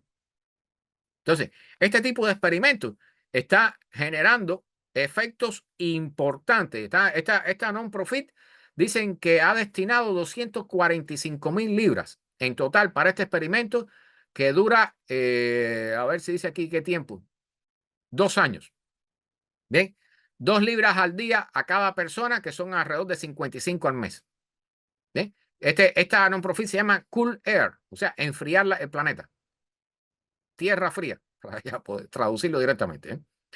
Y entonces dicen que la ventaja de este proceso de dar directamente el dinero a las personas es que el dinero no se queda en procesos burocráticos o va a manos de personas que viven en países desarrollados y que tienen compañías que se dedican a controlar el dinero y todo eso. Y la gran parte, porque dicho sea de paso, cuando usted dona a Google o cualquiera de estas organizaciones, una parte del dinero va a ser millonario al dueño. No va a sostener a las personas que tú quieres que sostenga, que son los muchachos que tienen problemas de retraso mental y cosas por el estilo. Entonces, esto es una forma directa de influir. O sea, le das dinero a esas personas, les mejora su vida y esa mejora a la vida de esas personas hace que cuiden la foresta. Esto es una forma genial, genial, genial. O sea, hay personas inteligentes que están trabajando y que realmente están obteniendo resultados. Bien, debemos restaurar la naturaleza para evitar una catástrofe global. Bien, advierte el presidente de la próxima reunión de biodiversidad, que dicho sea de paso es la ministra del Medio Ambiente de Colombia. ¿Bien? Esta reunión se llama, porque está la COP, la Conferencia de las Partes, que son con respecto al tema del calentamiento global, ¿no? Pero esta otra reunión se llaman COP, las que andan por el calentamiento global son 28, COP 28 fue la última, creo. Esta próxima va a ser la COP 16, que es con respecto al medio ambiente como tal, ¿no? Y entonces va a ser en Colombia, ¿bien? Atiende la biodiversidad. Y lo que está diciendo es muy sencillo, ¿no? Se llama Susana Muhammad, ¿bien? El apellido creo que es de origen, ya saben, ¿no? De Medio Oriente. Entonces, va a ser en octubre del año que viene. Va a ser en octubre del año que viene, correcto. Entonces, dicen que hay que enfocarse en el problema del calentamiento global, del cambio climático, pero también hay que enfocarse en la biodiversidad. Si resolvemos el problema del cambio climático y no nos enfocamos en restaurar el planeta, no vamos a resolver el problema. ¿Sí? O sea, recuerden que el problema fundamental que tenemos, y voy a explicarlo de forma bien sencilla, el calentamiento global se debe ¿a qué? A la inyección de gases de efecto invernadero en la atmósfera. ¿Qué cosas son esos gases? Vamos a mencionar el CO2 solamente. El CO2 es un producto de desecho de nuestra actividad industrial, de nuestros automóviles, de cuando cocinamos alimentos en nuestras casas, la electricidad que usamos, el gas que quemamos, la gasolina que quemamos. ¿Bien? Entonces, el CO2 es un producto de desecho de nuestra civilización. O sea, al igual que estamos acumulando basura en los vertederos de basura en todas partes en el planeta Tierra, el CO2 no es otra cosa que un producto de desecho, es basura, es industrial producida por nosotros que se ha ido acumulando en la atmósfera. ¿Bien? Entonces, al igual que hay que sacar el CO2 de la atmósfera, ¿bien? Hay que restaurar los bosques, hay que restaurar las tierras. ¿Bien? Recuerden que solamente la mitad de las tierras del planeta de cultivo se usa para alimentar vacas. ¿Bien? Y hay personas pasando hambre. Yo aquí toqué sin querer el famoso tema de la carne. Vamos a dejarlo por ahí, que creo que traigo algo para respecto después. ¿Bien? Pero la cosa es que si no restauramos el planeta, ¿bien? Yo no traigo aquí la gráfica, pero recuerden que actualmente mamíferos en el planeta Tierra, ¿bien? Nosotros somos mamíferos, ¿verdad? Todos están claros en eso. ¿Bien? 36% de mamíferos del planeta Tierra que habitan el planeta Tierra actualmente son humanos. El 60 y pico por ciento son vacas, cerdos, carneros. Lo que queda, que es un 4% de los mamíferos del planeta Tierra, son animales salvajes. O sea, la vida salvaje, los mamíferos que viven en vida salvaje, solamente representan un 4% de la biomasa de los mamíferos del planeta Tierra. Hemos acabado con la quinta y con los mangos. Y el planeta Tierra no puede sobrevivir, la biosfera terrestre no puede sobrevivir en base a humanos y vacas y pollos. Vamos a agregar pollo porque también cultivamos cantidad, mantenemos cantidad de pollo. ¿Sí? Un planeta no puede sobrevivir en base a humanos, vacas y pollo. Y puede agregarle cerdos y carneros y lo que quiera, pero no puede ser. O sea, la biosfera necesita funcionar para darnos el oxígeno, para darnos los alimentos, para que la tierra se regenere. Más del 50% de las tierras de cultivo en el planeta Tierra están extenuadas. Eso va a explotarnos en la cara en los próximos años. Bien, fíjense ya cuántos datos les he dado. No es solo la economía, no es solo la AMOC, o sea, son un montón de cosas que vienen conjuntas, que yo le llamo la conjunción de crisis. Bien, los que andan por ahí dando charlas le llaman la policrisis, pero no es otra cosa que la unión de todos los desastres que hemos hecho en este planeta y que nos ha tocado a nuestra generación ya vivirla, porque este es el final de la civilización humana, se los digo así, sin pena ninguna. Entonces, nada. No traigo el mapa a los 4 grados, pero si quieren hablamos sobre él. Bien. Este es un artículo que fue el que encontré. Bien. Este es del año 2010 para ponerle ejemplos de lo que estamos haciendo. ¿Sí? O sea, la huella ecológica, la ecological footprint, la huella ecológica de Japón. Japón consume más de lo que puede generar. Bien. Y estoy poniendo como ejemplo a Japón para que no les toque a ustedes, porque esto se está sucediendo, se está haciendo en todo el planeta. Resulta que, aquí está el dato que lo marqué, la huella ecológica de Japón en el 2010, 2009, bien, era 4.1 unidades, estas que le llaman hectáreas globales, GHA, bien, pero lo importante es la cifra, 4.1 hectáreas globales, bien, eso es 1,5 veces, una vez y media, lo que se consume a nivel promedio en el planeta. Pero la biocapacidad del territorio de Japón, de la islita de Japón, es 0,6 hectáreas globales.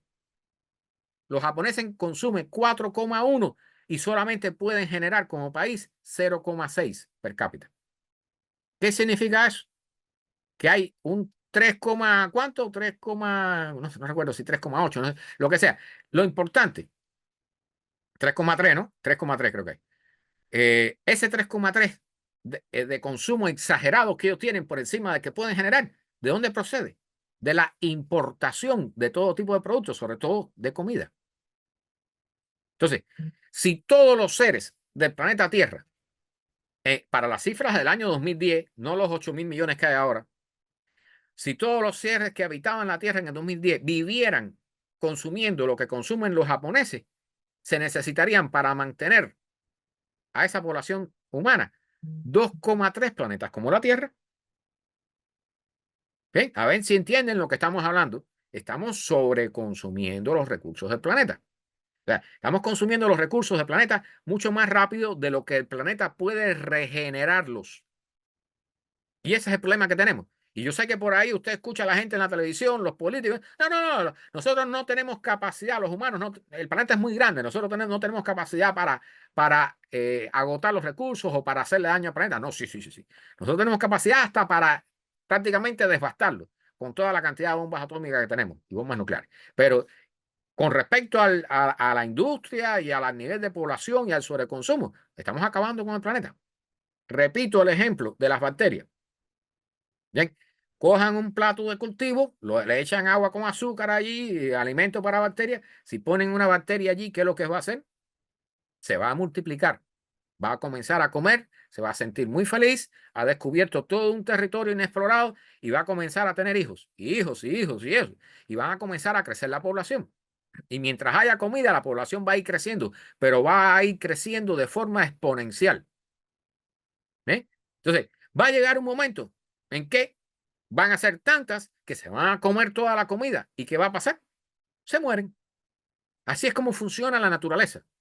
Bien, las poblaciones, el objetivo de cualquier ser vivo es multiplicar su población, su especie. Entonces, nosotros estamos repitiendo lo que ha sucedido aquí en este planeta muchísimas veces. ¿Sí? Con ciervos en una islita, con lo que sea, con los lobos en no sé qué lado, lo que sea. Bien, con bacterias en un plato de cultivo. Nosotros estamos haciendo, nos denominamos inteligentes, pero en realidad no lo somos, porque estamos siguiendo la ley de la naturaleza, multiplicar la población hasta que se agoten los recursos y después la población se muere y se extingue.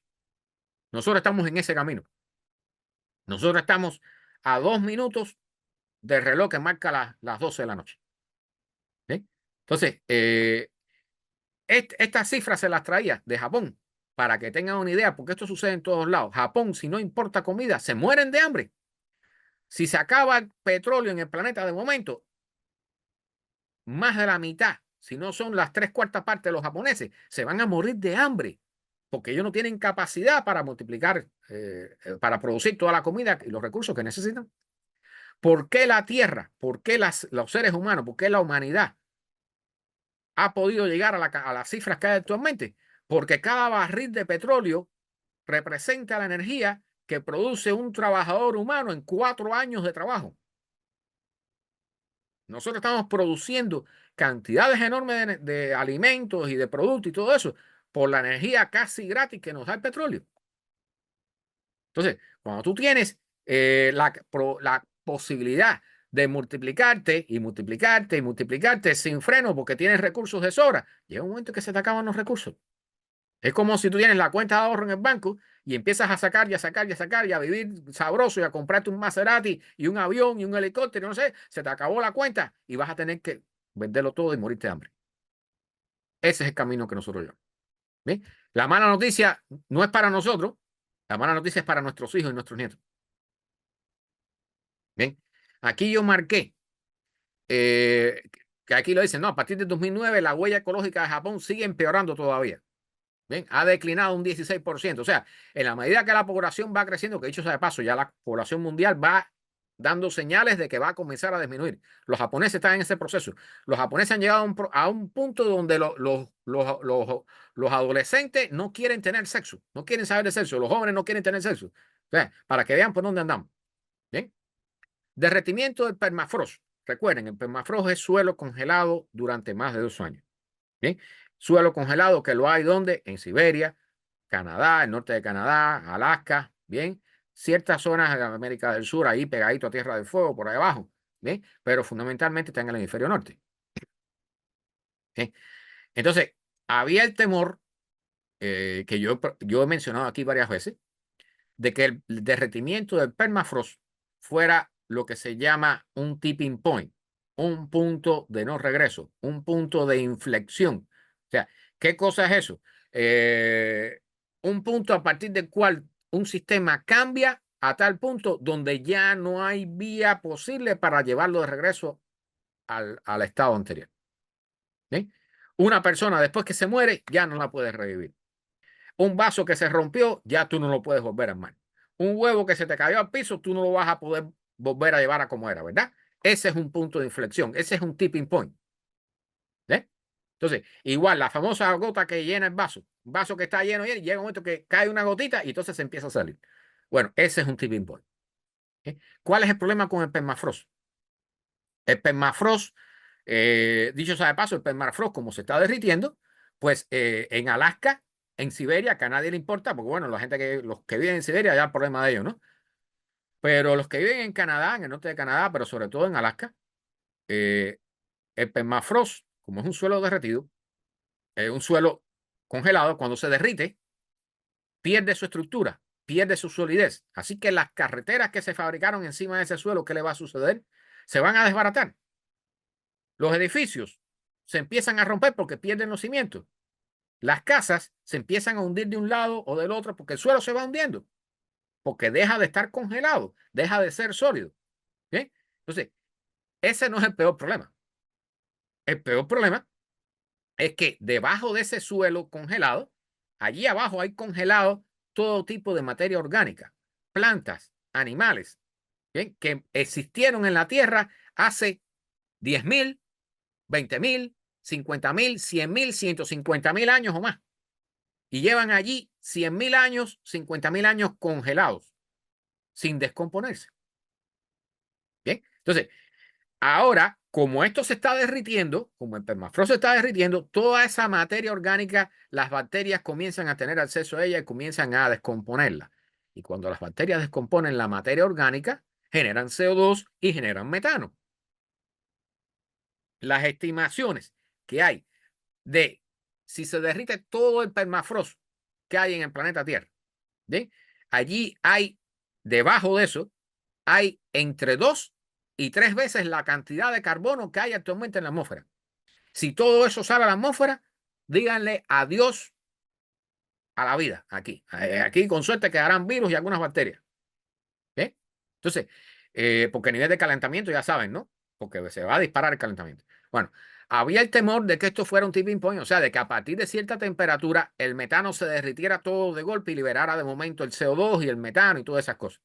Entonces, este estudio dice que no debe ser, este estudio científico, o sea, que hay estos tipping points, pero son como escalones. O sea, se derrite un poco a partir de cierta temperatura y después cuando sube un poco más la temperatura se derrite otro poco, pero no se va a derretir todo de golpe, no va a liberar el CO2 de golpe.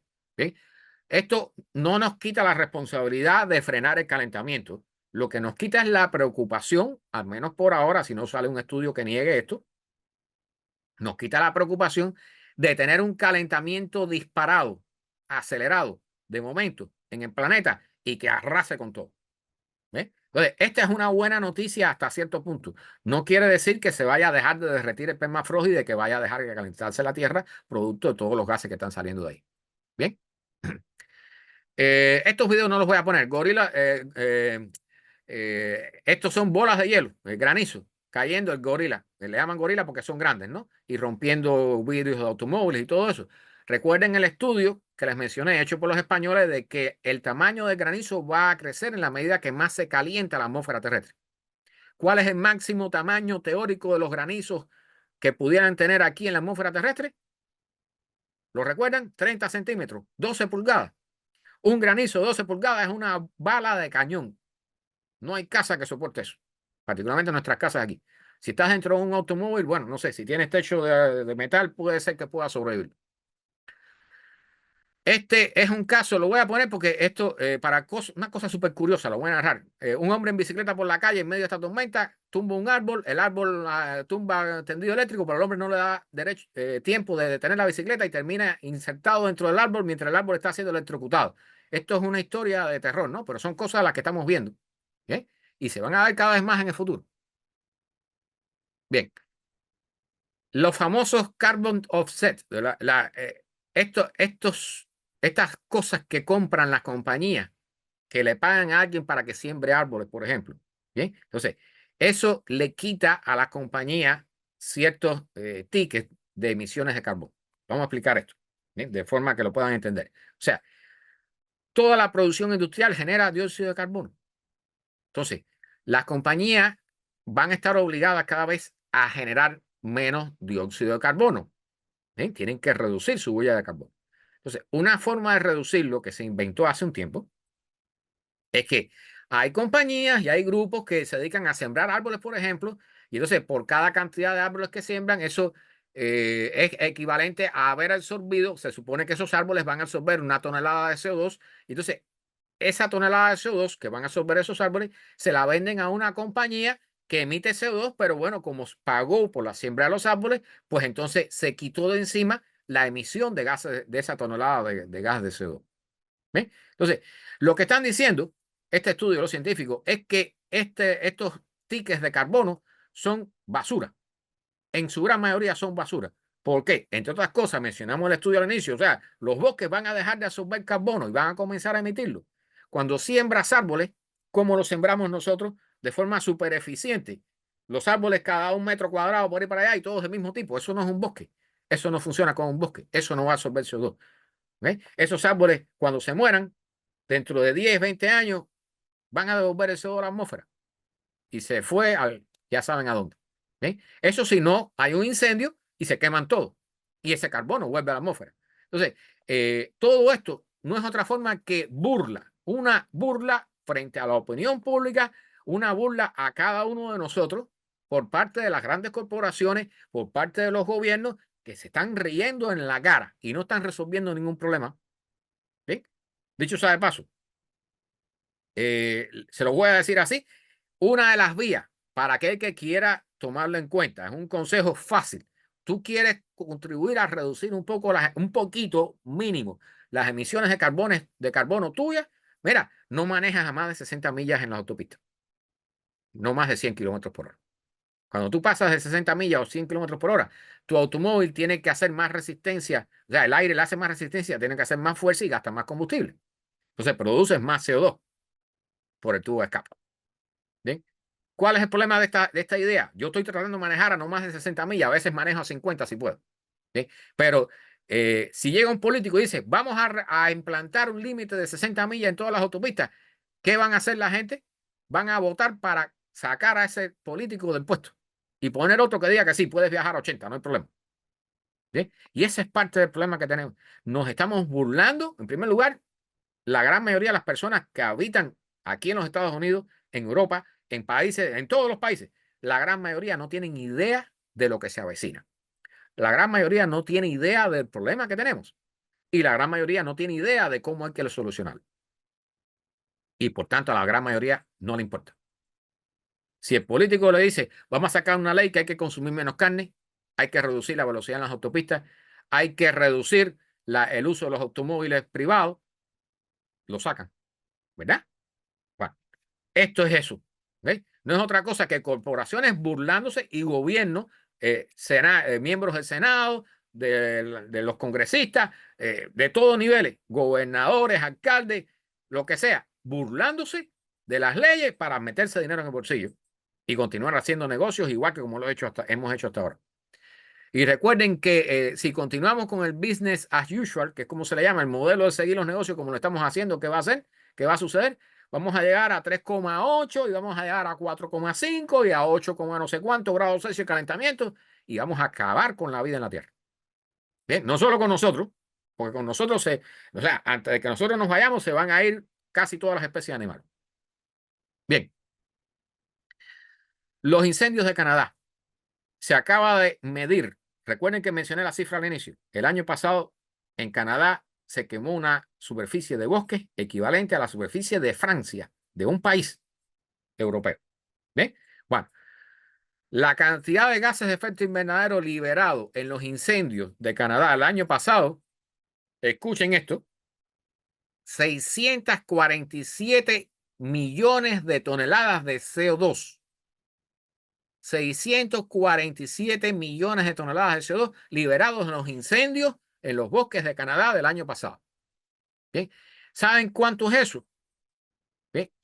Es en cuarto lugar, si eso fuera un país, es el cuarto lugar a nivel de naciones en cuanto a emisiones de gases de efecto invernadero. ¿Bien? Si imagínense que solamente China, la India y Estados Unidos liberan mayor cantidad de carbono como país que eso que salió en los incendios en Canadá el año pasado. ¿Okay? O sea, esos incendios de Canadá el año pasado, solamente por ellos por sí solos, son el cuarto país en emisión de gases de efecto invernadero en el planeta. Y eso sin mencionar todos los automóviles, la industria y todo eso que circula por Canadá. ¿Ves? Entonces, ¿qué nos dice esto? Que este dato tampoco está incluido en los modelos que nos dicen cuál va a ser la temperatura en los próximos años en el planeta Tierra y qué niveles vamos a tener de desastres aquí. O sea, los modelos climáticos no tienen en cuenta todas estas cifras. Si nos dicen que en el 2030 vamos a estar a 2 grados, vamos a estar a 2 grados, no en el 2030, antes de eso, 2028, no lo sé, no lo sé, pero vamos a estar peor de como nos han predicho. Bien, los pronósticos se están quedando cortos. La cifra de territorio, de hectáreas quemadas en los fuegos de 2023 en Canadá fue el 4% de la superficie de bosques de Canadá. 37 millones de acres, 15 millones de hectáreas. El 4% de la superficie de bosques de Canadá se quemó el año pasado. Bien, y para terminar prácticamente, las células de Hadley, yo lo mencioné la charla pasada, del domingo pasado. Bien, no es otra cosa, aquí lo pueden ver, voy a ver cómo lo explico para aquellos que escuchan esto en el podcast o en la emisora de radio.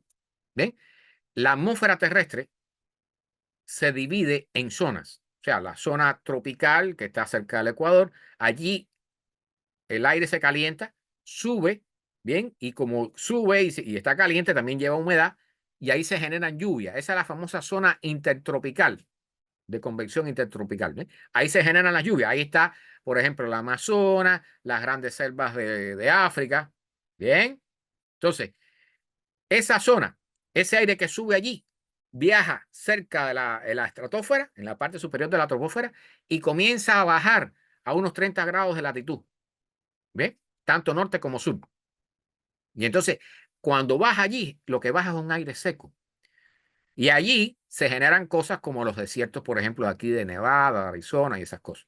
El desierto del Sahara. Bien, o sea, eso no está allí por gusto.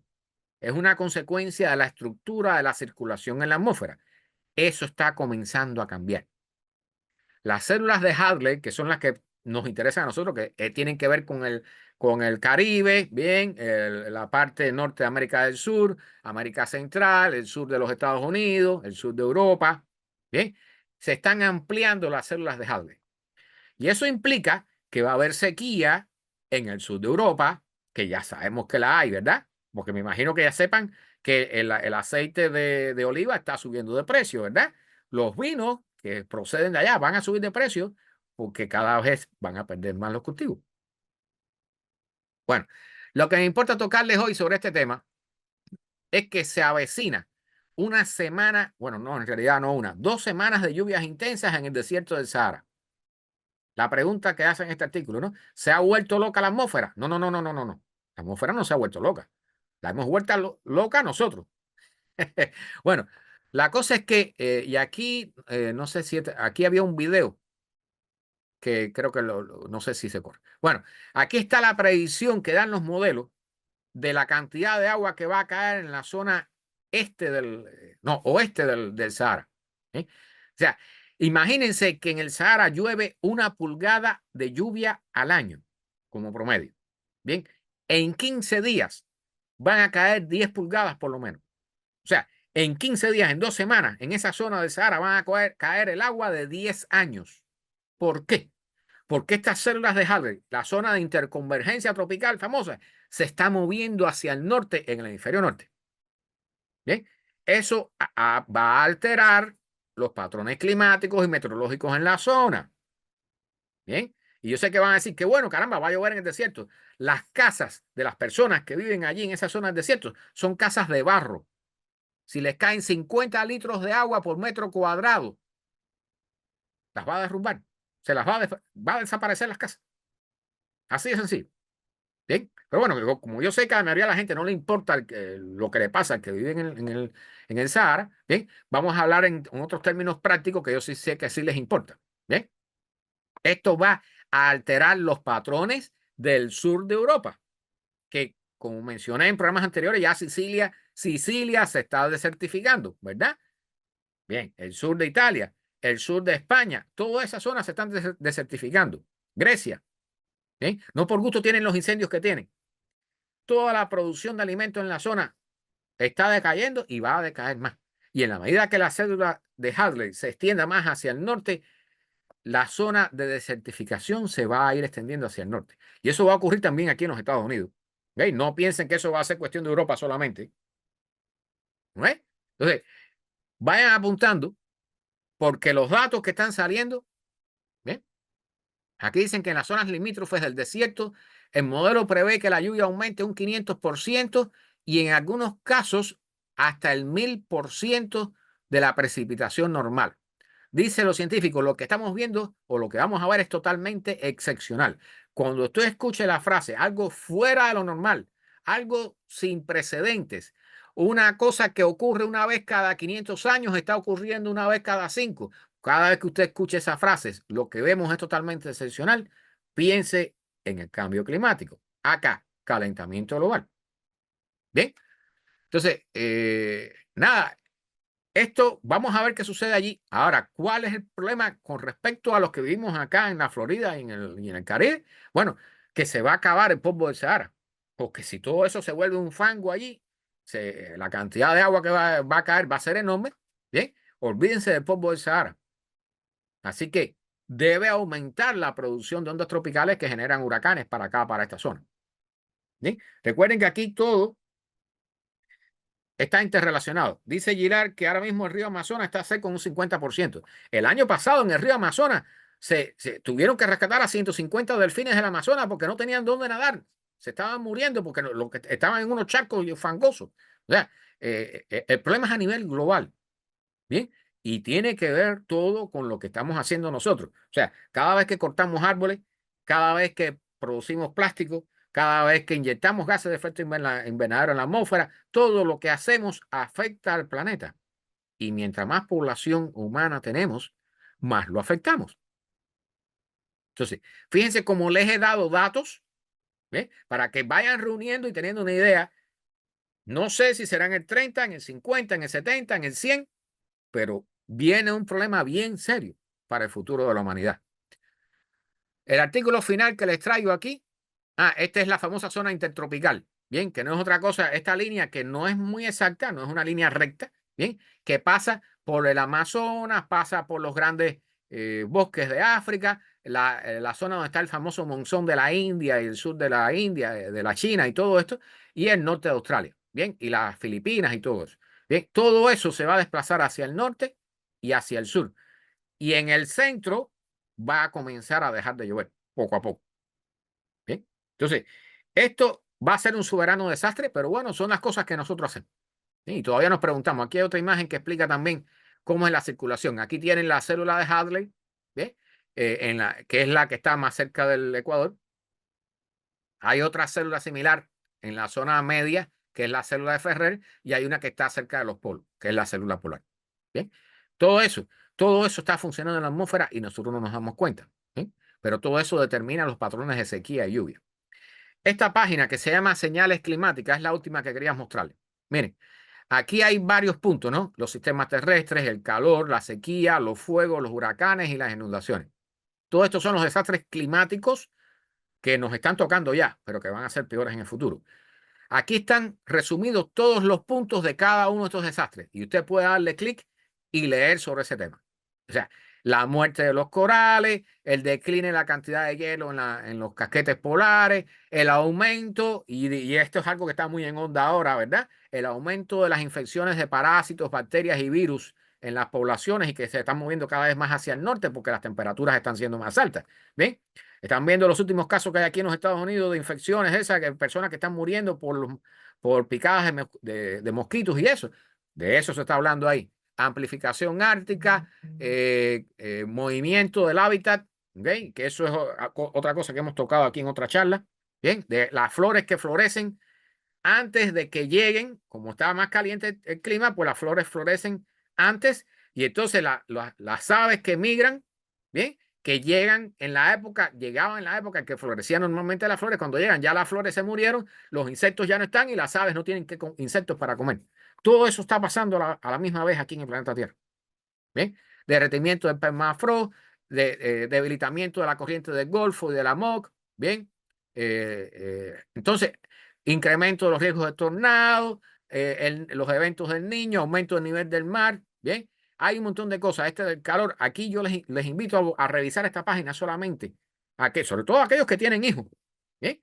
Y nietos, para que sepan lo que van a vivir sus hijos y sus nietos, ¿bien? En el mundo en que van a vivir. Aquí están un resumen de todo, la sequía, los fuegos, los huracanes y las inundaciones, todos los síntomas y todos los fenómenos que están sucediendo a la vez. O sea, el calentamiento global no es una simple subida de la temperatura de la atmósfera, es un montón de fenómenos que están interrelacionados y que nos están golpeando a la vez. Bien, así que, Pozo, por ejemplo, preocuparte por los puertos, no te preocupes por eso. Cuando las cosas se pongan malas, los puertos no nos van a hacer falta, no nos van a servir de nada. Así de sencillo, así de sencillo. Bueno, vamos a dejarlo aquí, que llevamos 1 hora y 50 minutos dando charla aquí. Para aquellos que llegaron tarde y quieran ver desde el inicio, esto se queda grabado aquí en Facebook. Para los que quieran, si quieren enviársela a amigos o familiares o compañeros de trabajo en forma de podcast, esta charla se pone en el canal de YouTube que nosotros tenemos, que se llama GW from Miami. Voy a dejar de compartir para que lo vean. Es aquí, GW from Miami, que es Global Warming from Miami, no es una marca de zapatos. ¿Sí? Entonces, tenemos este canal en YouTube, allí se ponen en forma de podcast y después, para mediados de la semana, yo subo este video ya en forma de video también allí. ¿Ok? Tenemos esta transmisión en forma de podcast en Spotify. La pueden escuchar en Spotify. Bien, esta misma noche yo la subo. Y tenemos la emisora de radio online que se llama Radio Ciencia 21. Si la buscan en Google, la encuentran. En Google buscan Radio Ciencia 21, 21 con número 21. Les va a salir y las pueden escuchar las 24 horas del día a la hora que ustedes quieran. Ahí están tanto las charlas de astronomía, ciencias y tecnología como las charlas del calentamiento global. ¿Ven? Ahí las pueden escuchar. Bueno, gracias a todos por estar por acá, participar en estas charlas semideprimentes, si no casi totalmente deprimentes del domingo por la noche, pero que son sumamente importantes para nuestro futuro, para tener una idea de qué nos toca y prepararnos lo mejor posible para él. Bien, gracias por estar por acá, gracias por los likes, gracias por los corazoncitos, por favor, compartan, eso siempre se los pido. Si pueden darle a esta sesión, a esta página de fanpage de Carlos Heredero, si le pueden dar like y seguirme, se los agradezco también. Y si pueden entrar a nuestro canal de YouTube y darle un like y suscribirse, se los agradezco muchísimo. Recuerden, GW from Miami. ¿Bien? Así que nada, muy buenas noches a todos, que descansen, que tengan un feliz de lo que queda fin de semana. Para los que tienen día feriado como yo, bueno, vamos a descansar mañana, qué bueno, me alegro muchísimo, falta que hace. Y nos vemos.